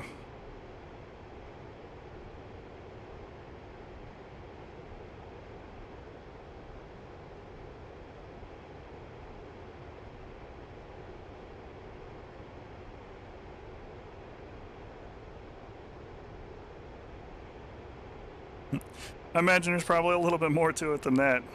Visual acuity seems to be an important thing for pilots, but I don't know. It's a little different nation to nation. But sounds like it'd be something that you can really get into, which is good. I know that's a dream of yours there, because we talked about that before.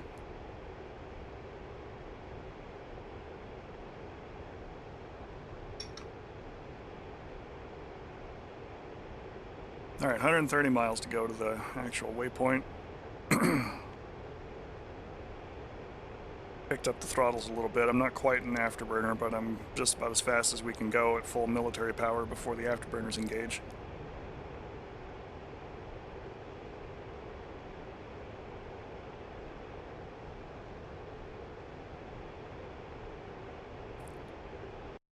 Rush down to Kudata. Why haven't they taken off yet?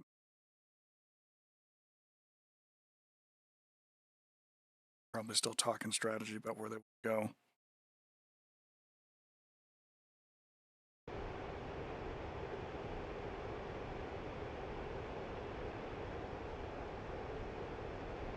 Oh, maybe not 20/20 vision, but you wouldn't expect a pilot to be sitting up there half blind.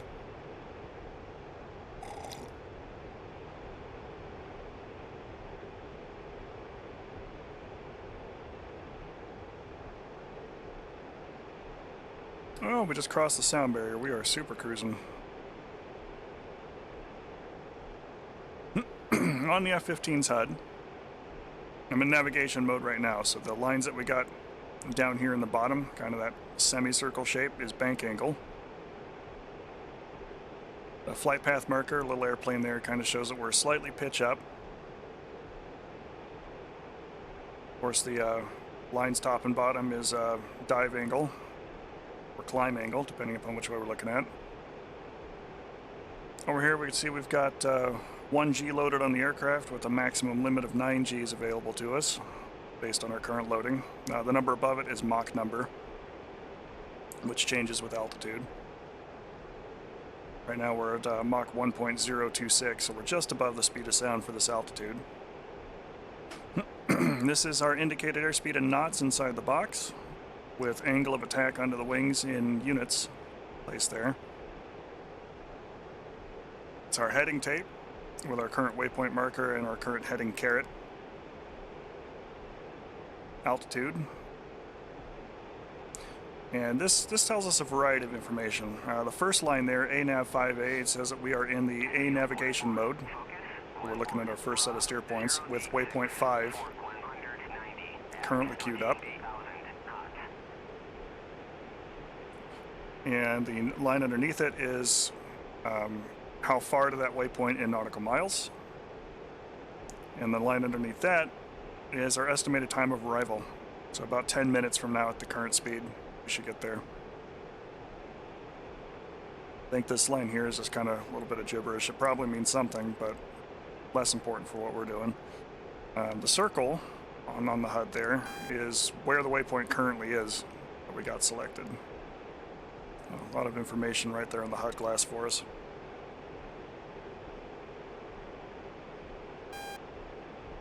Who are you?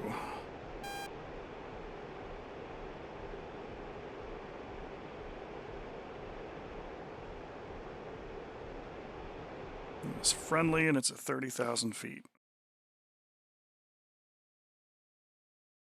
That's Trigger. We found Trigger. Positive radar contact with you, Trigger.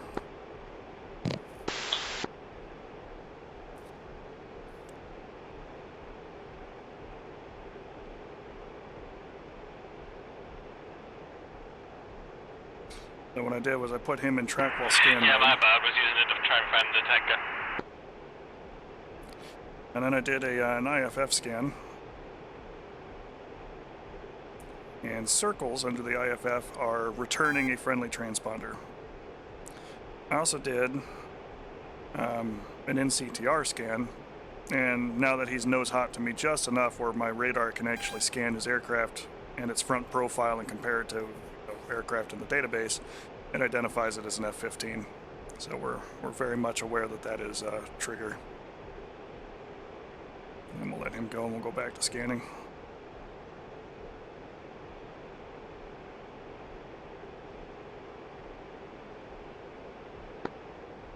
Looking to be about 8 minutes for the overhead to provide protection at Kudata while you guys look around for the folks. Your waypoint should take you near enough that it'll put a map marker on the circle where the exact position is and drop smoke markers to let you know where they are. Copy, we haven't taken off yet. We're gonna probably have to hit straight up. Texaco 1, Too many circuit breakers? request rejoin. They broke Stever's tiny little brain. Too many boxes. I prefer Huehue with 3 switches. Having a good backseater is important work there.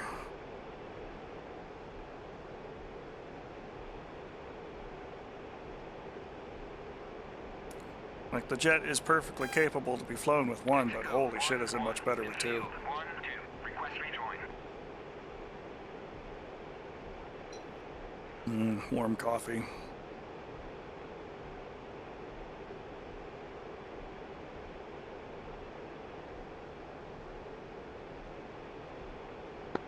Trigger, I think you're trying to call for the tanker on 266. Yeah, I noticed that last second.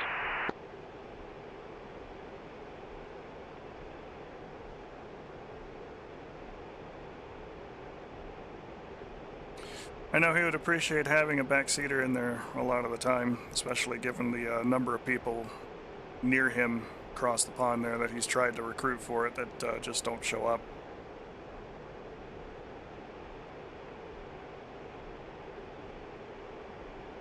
I think at some point he was trying to get his brother in there to do it, or some other friends, and they just weren't getting involved.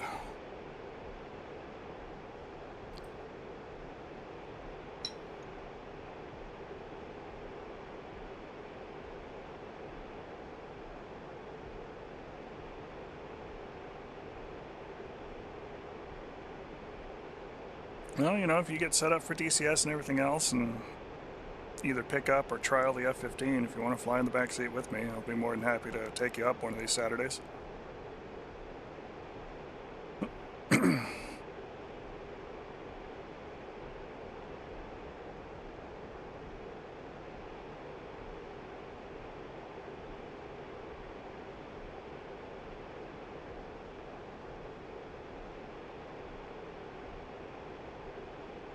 Oh, what are you?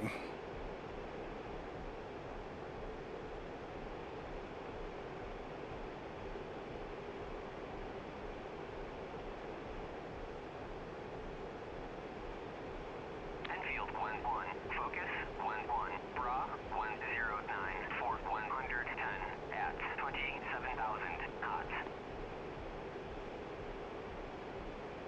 Depending upon what all you install with it, it can be fairly large. I have it on a terabyte drive right now, and I'm using up about half of it with all of the modules and maps that I own. The terrains are really where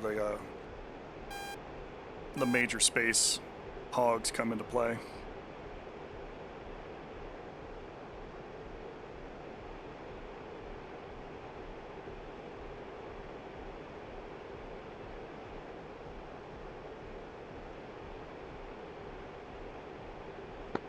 Positive identification, Sukhoi 34, inbound, 19,000 feet, hot, range 90 miles.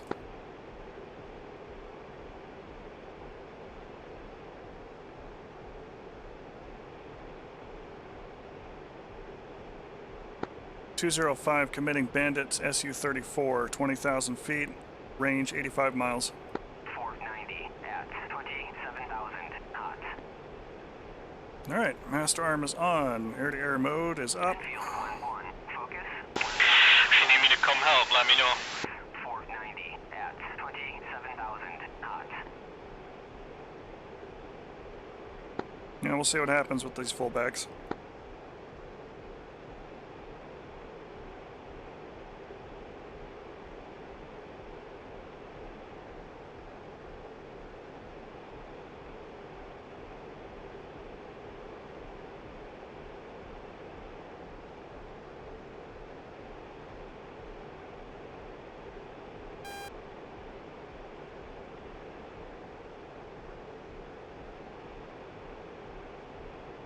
Yeah, Trigger, I'll actually need a hand. There's a 4-ship and MiG-23s with him too, providing escort.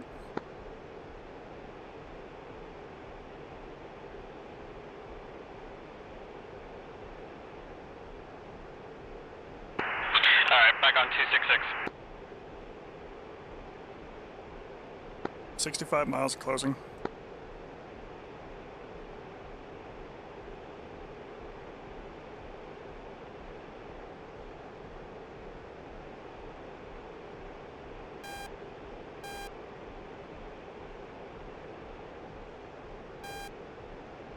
Nails, flogger, 12 o'clock.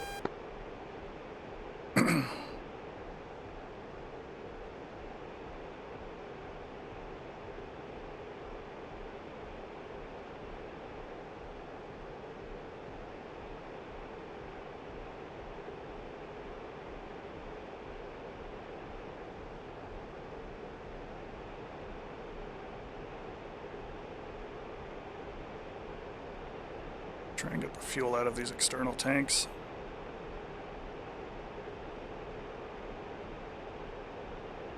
Enfield 1-1, focus. 1-1, bra. 111, 450 at 19,000 knots. Almost in range of the 34. Enfield 1-1, focus. 1-1, bra. 105, 450 at 26,000 knots. He just snapped head to head with me. Enfield 1-1, focus. 1-1, bra. 100, 445 at 23,000 knots. Enfield 1-1, focus. 1-1, bra. 098, 445 at 15,000 knots.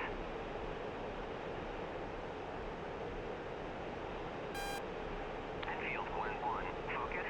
1-1, pop-up group. 098, 445 at 7,000 knots.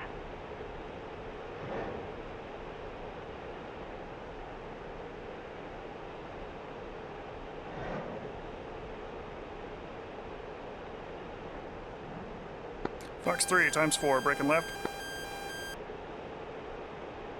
Fox 3 times 2. Cranking right.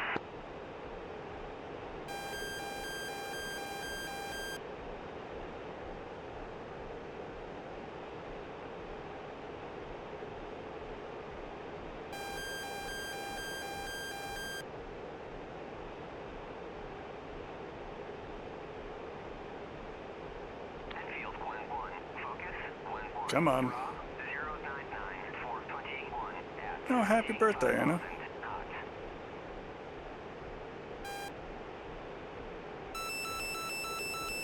Defensive, R77.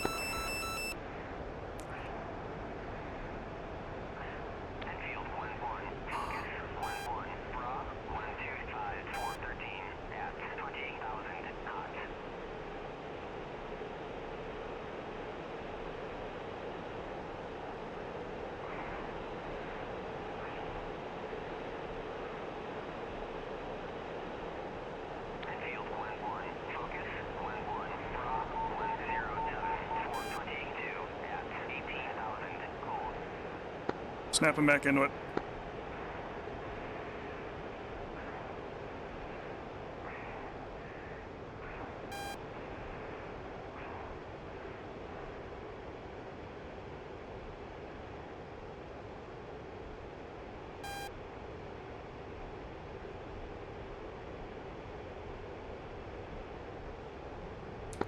Fox 3.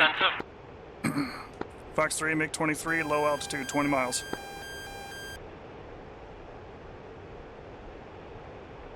Come on, come on, come on. Give me the next target in a second.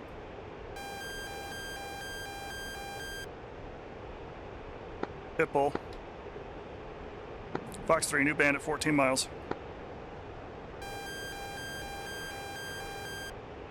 Turn back around. Pitbull. So both those weapons are on their own.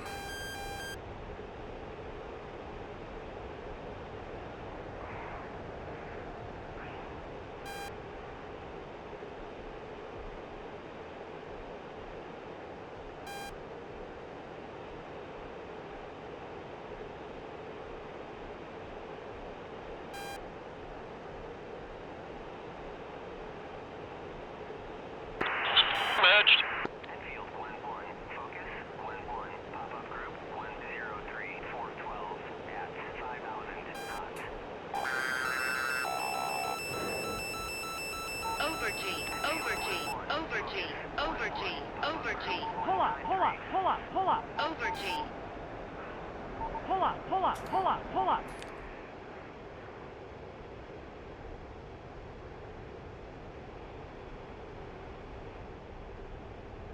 Oh, there's some pucker factor.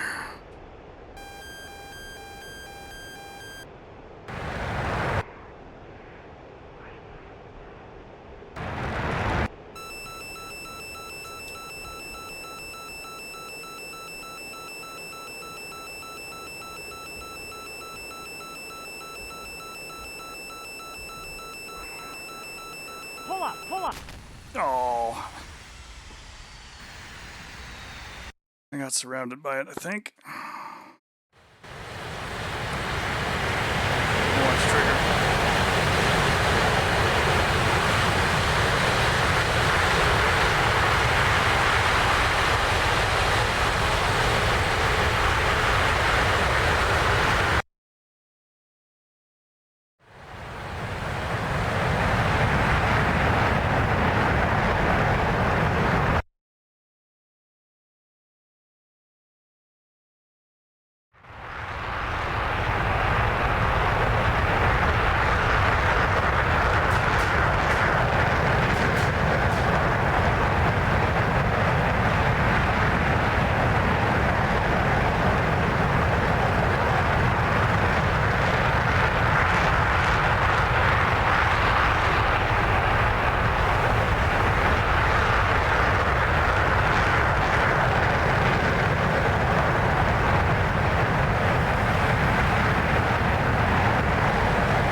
Okay, we just knocked out 4 of the 6.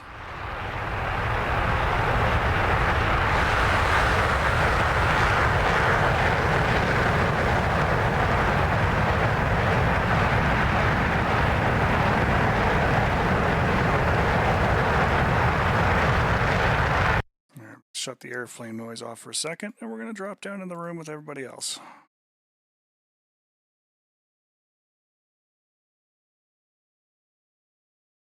Fuck Hello. made that decision? Hello, everybody.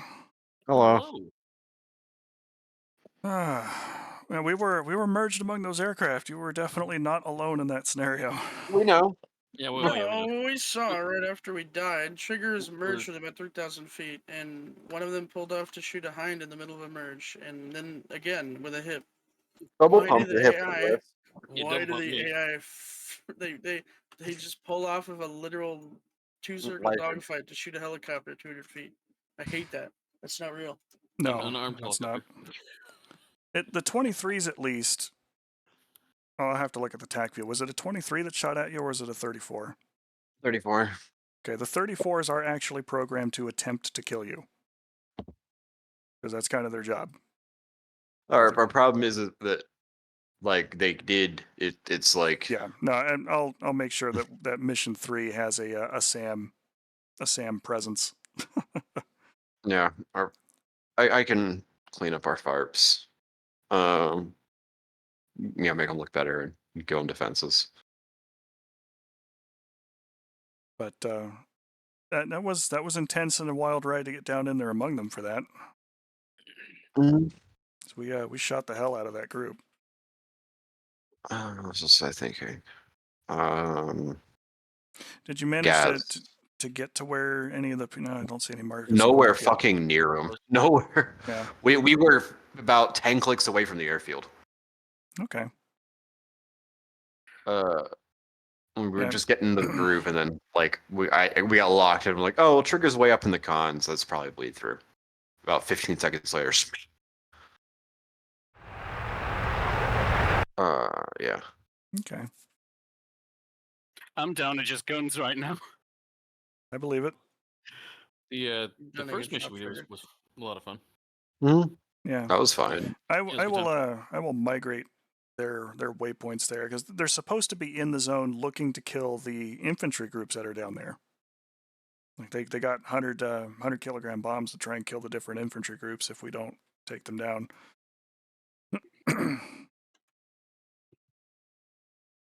But yeah, 2v6 that wasn't awful. Oh boy, here we go. Yeah, a little different. Mission we did was fine. There isn't this too. Oh, I watched how surgical that one was No, too. there's Like only one. I went up and I checked the Those on 7,500 feet. I checked the site. I have to leavened over to it now, and like it looked so clean. You just killed the things that needed to be killed and kind of left the groups of Sparkas and the patrolling guys alone. Can we attack that real fast? Sure. Sweet. Let me change my headset. Couple hours in on the stream, so yeah, we'll drag everybody along for the TAC view there.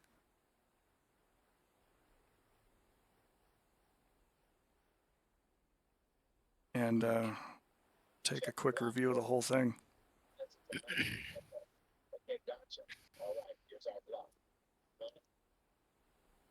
Minimize that.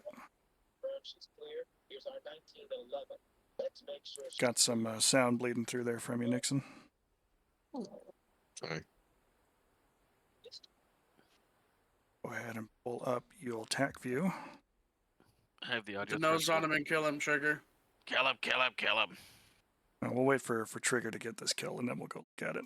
Oh, he's using Sappy. Where did he go?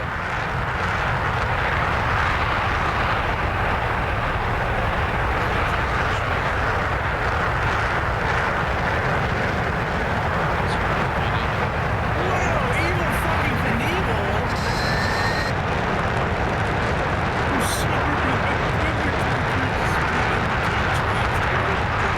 Shooting all around him, Trigger.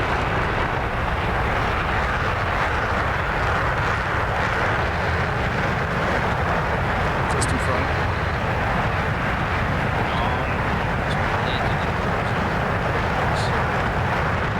Nice one, the shots are going on. Uh-oh. It's gonna be new.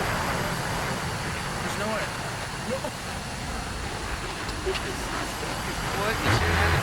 There you go. There you go. That's a good hit. He's out.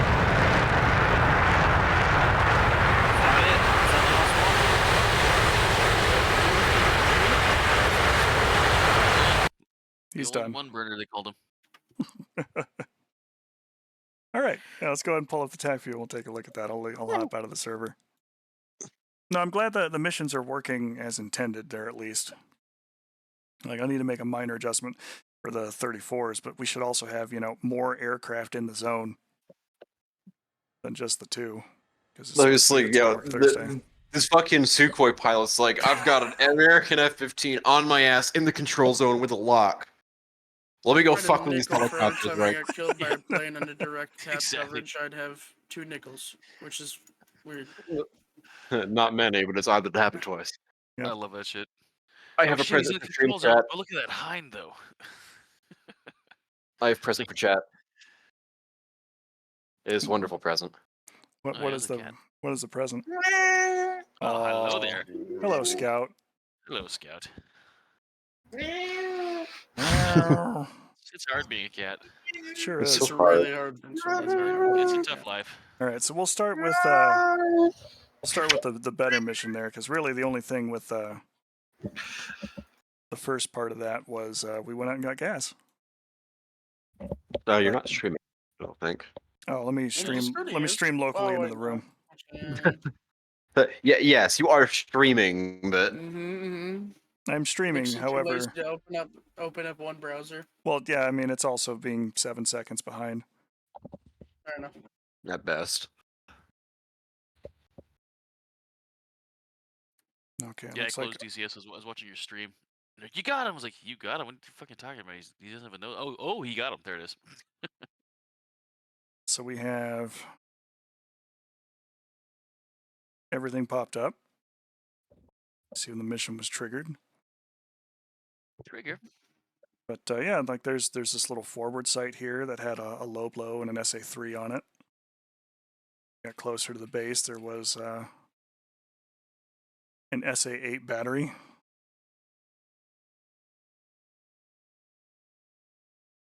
Another SA3. That wasn't in our path, was it? Nope. Nope, this was for Okay, us. I'm gonna say it's like, I don't remember seeing Yeah, any of that shit. Here's the fun one. Oh yeah, that's brutal. It's an SA10 with an SA15 providing coverage, and a Shoka battery within the zone, and a Tungus battery in the zone. SA13 just out here on the hills. An SA11 battery, and cap coverage. Like Minvo this is meant to be flown with more than just a couple aircraft, which is okay, cool. Thanks for watching, Zero. Appreciate that. But they come in and they will land. It's their thing. But let's watch the rotors. Just cruise through. You manage to avoid little patrol groups that's just kind of hanging out. I got took pot shots at us.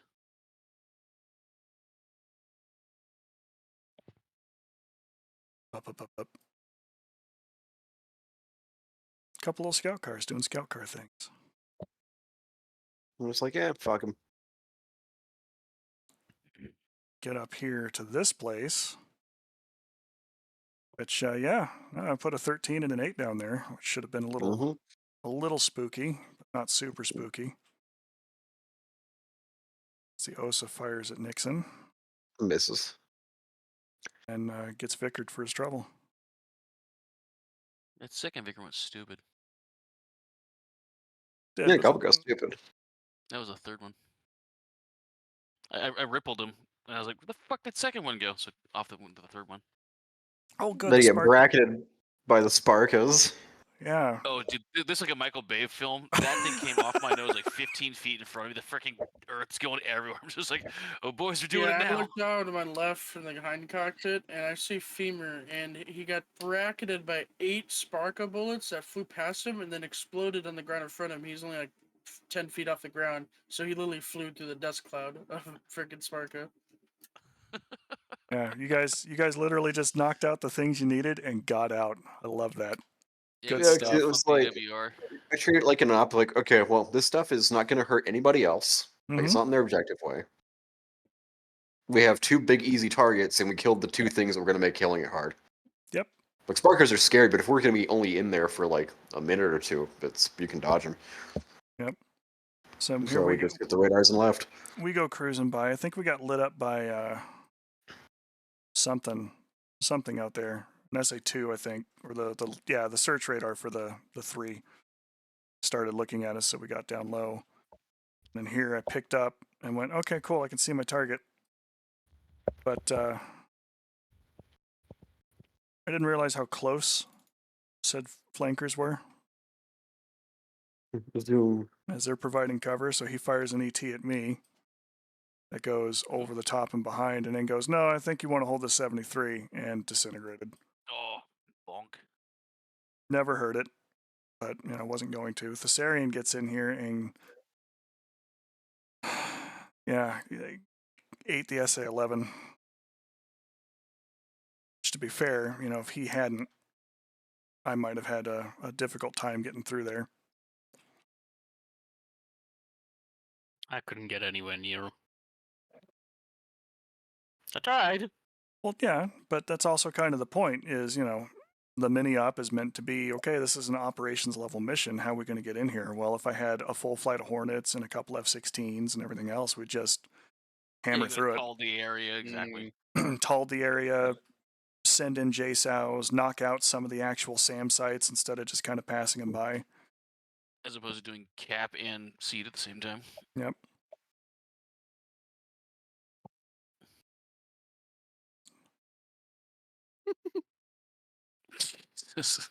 Run away, Trigger! I'm trying so hard to get those 27s. And then this was the group. This was the group that caused us problems. Oh, that's exciting. Because they're here. They're here doing a fighter sweep with 6 aircraft, and they got 2 attackers coming in. And they're keeping pace. We're all going to get here together. Yeah, he got the bleed through, and then we got low, and I was like, this is not going to end well for anyone. Yeah, I broke off from the tanker straight away. I mean, I got in here and I pissed him off. I shot at him first. Should have brought our 60s. Yeah, forgive me, I didn't bring air-to-air missiles for a fucking rescue up. Right. I was in a slick hind. I had a cord, that's it. He was like, "Hip." Okay, so that guy got shot down. This guy dodged it. That one got hit. No, actually, that guy didn't get shot. Wait, no, there were definitely 2 Su-34s. Oh, yeah. No, the 34s got away from it, but the 23s. No. Look at them. They're just like, oh, yeah, we're merged with 2 F-15s with AMRAAMs. No, we're good. Just got, oh my god. We just heard it, and he just exploded off my nose. I'm like, fuckity fuck. He even took wow, a shot he with the tried guns. to get at you. He tried to get a double in one pass. Yeah, I heard the sonic boom, then I was like, what the hell is going on up there? Trigger gets the first one. Famous just driving around. Oh no! Oh, he double stuffs me too. Jesus. Yeah. 77 with a 73. Look at that. He's in the control zone on freaking Trigger, and he breaks off to kill me. I must owe that guy money. Yeah. I only saw him because I saw your flames. I literally didn't see him. I saw a huge explosion off my left side, and I was like, what the hell was that? Yeah. I'm glad my life meant something. Tell my wife I love her.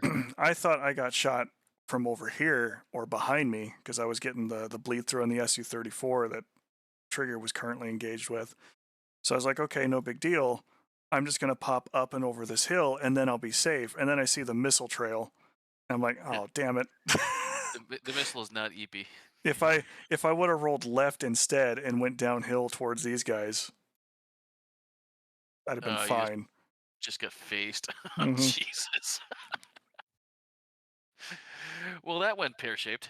It sure did. But, the other thing, too, is that this was going to be a mission that I should have 4 or 5 aircraft up on cap, because literally, you guys are all here doing nothing but picking people up. Is there a way to, prioritize the AI's targetings? I did for the 23s, because I figured out what the problem with the logic was there for the Trigger. When you assign the cap role to an aircraft, it will prioritize doing cap over any other thing, because the other en route task that you can assign is search and engage in zone. So the 23s are set up to search and engage in zone over this whole area where these guys are spawning, not looking for helicopters. Like, the box is unchecked, so they're not looking for them at all. And what I did was I deleted the cap roll from them to get rid of that conflict, so that they would only attack aircraft, like fighter aircraft. And I tested it by having some AI Blue 4 helicopters kind of cruising around in this area, and they ignored them. So it functioned as intended. The fullbacks, what's up? I'm seeing 2 MiG-23s. I thought there was only 1. There was 4. No, I mean 2 left. Chief called only 1. Oh, you're still fighting. The fullbacks, on the other hand, are set up for CAS You're clear, Trigger. because the fullbacks are actually trying to come out here and look for and bomb all of these different dudes that are hanging out. And for CAS, they prioritize helicopters over fighters by default. So really the only other thing that I can do to try and make that a little easier is to take away their defensive weapons and just give them more bombs or some nonsense like that. You know, take the 73s away, take the 77s away, and just replace it with bombs. I think actually the full complement of Cap, you guys would have just kept him so busy they probably wouldn't have cared about us. But then again, he broke off mid-fight to shoot me. So I who also knows? got really close to Godada, so like a Roland or something like Godada would kind of. Right, and I think that was part of my other issue too, is when I was doing this one, I would also spawn the second mission in, which puts a NASMs and a Hawk site at Gudada. So Yeah, so if you're finding under the protection of that, we probably would have lived. yeah, so what I think I might do is change the trigger logic so that way on either mission it will group activate the defensive SAMs. Makes sense. Now the big thing is I don't want them to I don't want the SAMs to completely overpower the fact that there's jets flying in the zone. Right, of course, you want it to be something, but also like. Oh, you know what? I think I will just put like a Roland or something in there, something short range, so that way it actually provides you a little bit of cover for getting into the hills, and then at that point you've actually got the hills for cover. Because if they can't see you, they can't fight you. But there are little patrol groups that are in the zone too, and have like an Igla dude and some infantry. Nothing I would heavy. like markers for where like the waypoints are, because like remember most of us don't get waypoints. That's true. So waypoints are kind of I don't want to say useless, but like they're good to have as well. But like if there's an objective, like there should be a marker on it. Mm-hmm. Really only useful for like the Apache K-Mob. Like the actual CSAR helicopters don't have a way of seeing those waypoints like Yeah. the Huey or HIP. Well, I can see about making that transition too, because the way it's set up at the moment is when you fly within 5 nautical miles of the area, it will put a map marker down in addition to putting a smoke marker down. Right, but like if you're already giving us waypoints that show where those spots are. Yeah, I understand. Either do that or strip the waypoints. As long as everyone's operating under the same information, it's fine. Yeah, understandable. Yeah, that was a good beta test, so that means I can tighten it up and make it better for Thursday when we actually fly the real thing. So Hello there. Hello, welcome back. Yeah, well, let me roll back and we'll show you the craziness that was our fight. Fight. Fight's a way to put it. There we go. Okay, now it's back. So we're cruising in. The rotors did their thing. We fly over the top of the rotors. We get lit up by the SAM site, which I'll show you the SAM sites here too. It's an OSA battery, SA3, SA3, SA10, SA11, backed up by 15s, a couple of 13s just out in the sticks.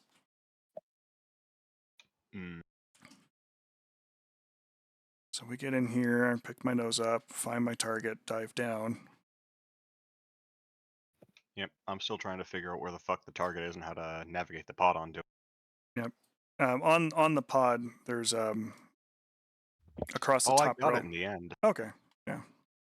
Just took me a hot minute because the clouds were the same color as the button. Lovely. So he fires an ET. The ET goes behind me. It's not what kills me. ET shoot home. This one though. That's dead. Yep, off the rail, you're dead, buddy. Yeah, there was no, unless I saw it come off the rail, there was no dodging that.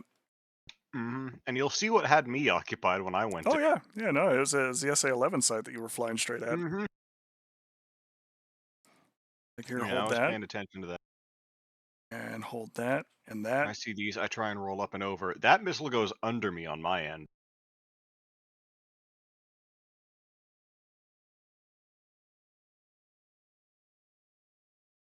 Proximity detonated. It sure does, and then it goes bang. Thought I had it a bit further though. Guess not.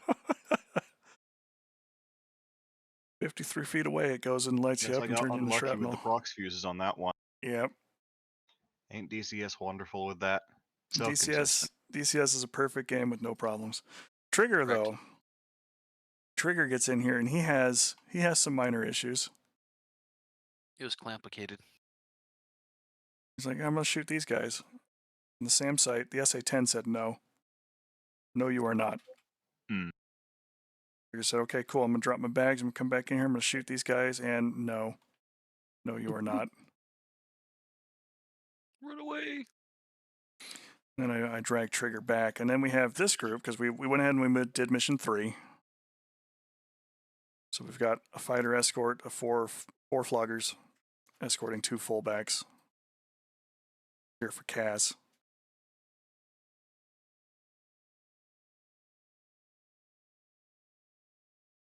Floggers get into the zone. They start pressing to engage us.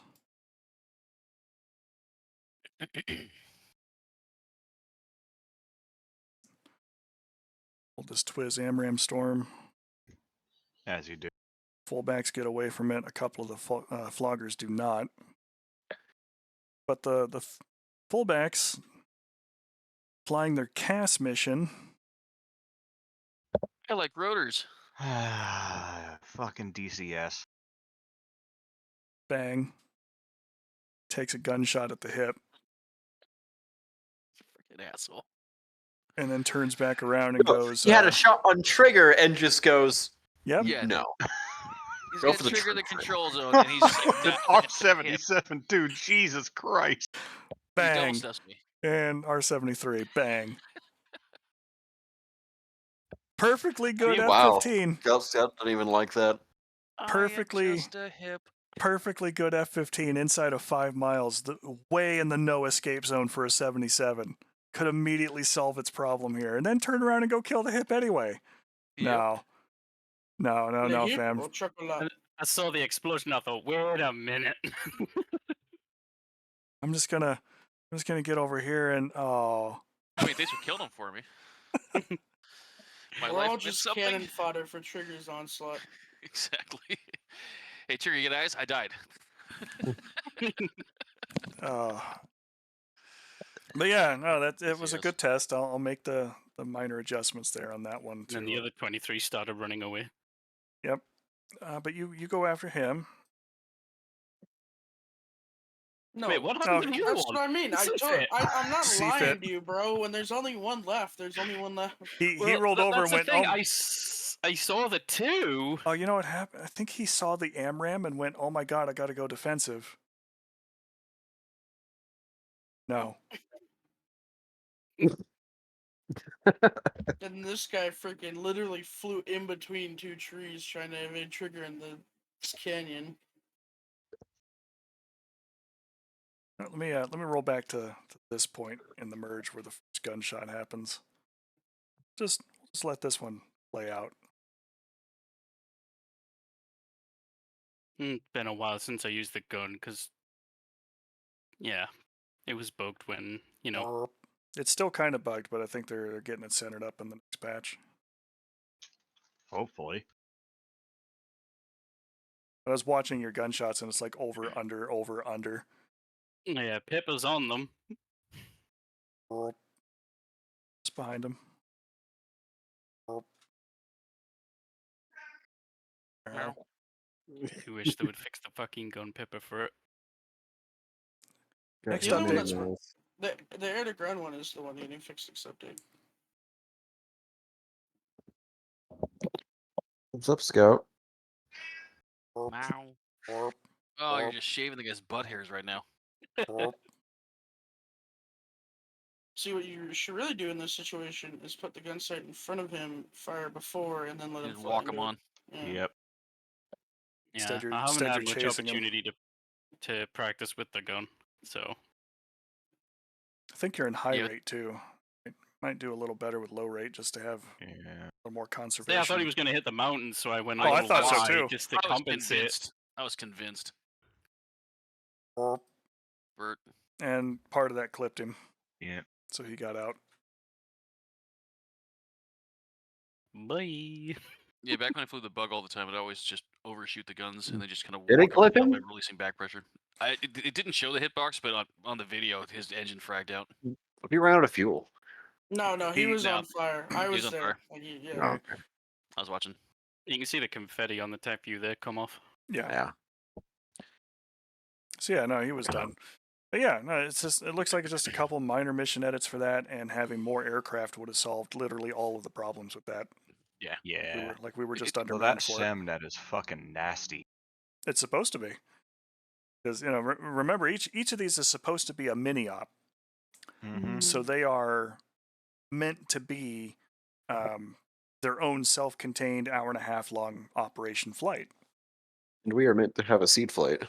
And we're meant to go up with, a couple of F-15s, several Hornets, an F-16, and the complement of rotors going in there to face roll this thing.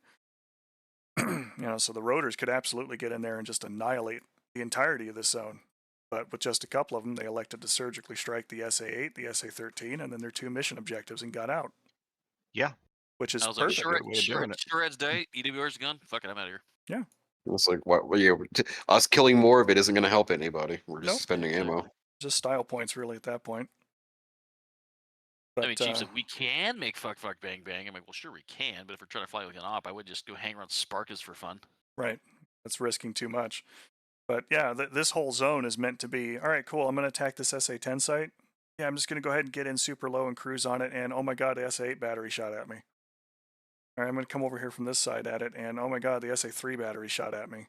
The SA-2 battery, actually. Okay, I'll come over here. Oh, SA-3s are waiting for me. And this is an actual Tungus battery.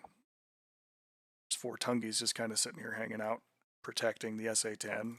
ZU-23 is hanging out, protecting the SA-10. And there's an SA-15 hanging out down here, protecting the SA-10. Like it's meant to be done with more aircraft, so testing it, I wasn't expecting us to actually punch through and get something. If we did, though, more power to us. We're that good. But yeah, no, it's meant to be a little on the rougher side to accommodate having everybody up, all flying the same mission. If we do go ahead and spawn missions 2 or 3, my recommendation to it is to go ahead and let us push down south a little bit first so that we're already on station and just orbiting. But one of the things I was proud of for coding was this. The tankers are here flying in their first orbit.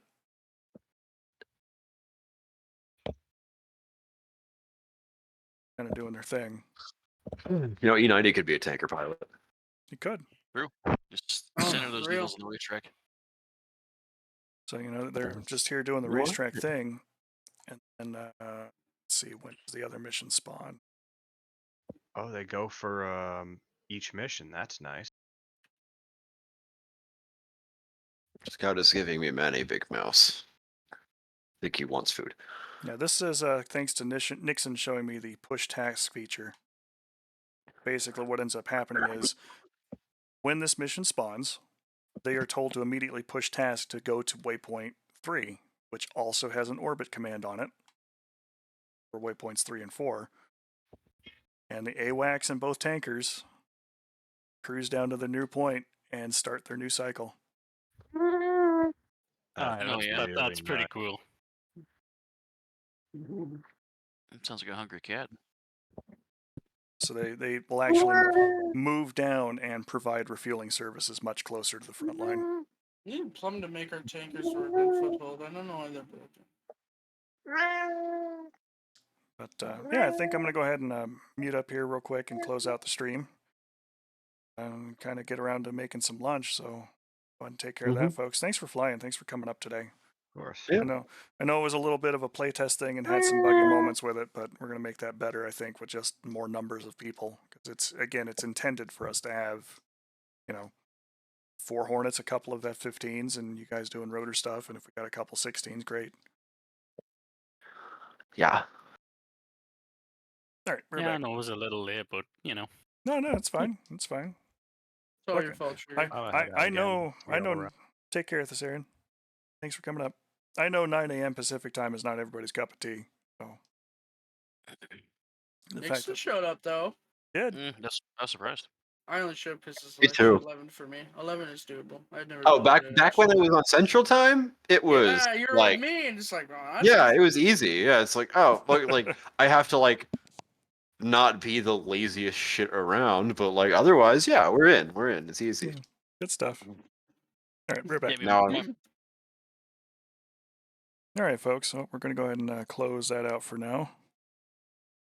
Come on over here. Appreciate everybody watching, new follows, people hanging out, chatting it up. Good stuff. I appreciate all of the followers and subscribers. They really do help the channel grow and do their things. But if your subscriptions aren't your thing, you can always donate directly with coffee.com/PylamJRomar. I will actually spend that money on coffee, so appreciate it. In fact, I'm going to drink some right now. Good stuff. You can catch this and other VODs there on the YouTube channel at YouTube at PylamRomar. For our week-to-week stuff, Saturday mornings, we do Saturday morning DCS, where we go up and do flight sim stuff like this. Right now, we just had the practice for, well, not practice, but play testing in an actual environment for the Thursday mission that I built, which was good stuff. Friday nights, I play Arma 3 with Faye and the Hunt. Right now, we're doing Liberation. That's at 6 p.m. Pacific.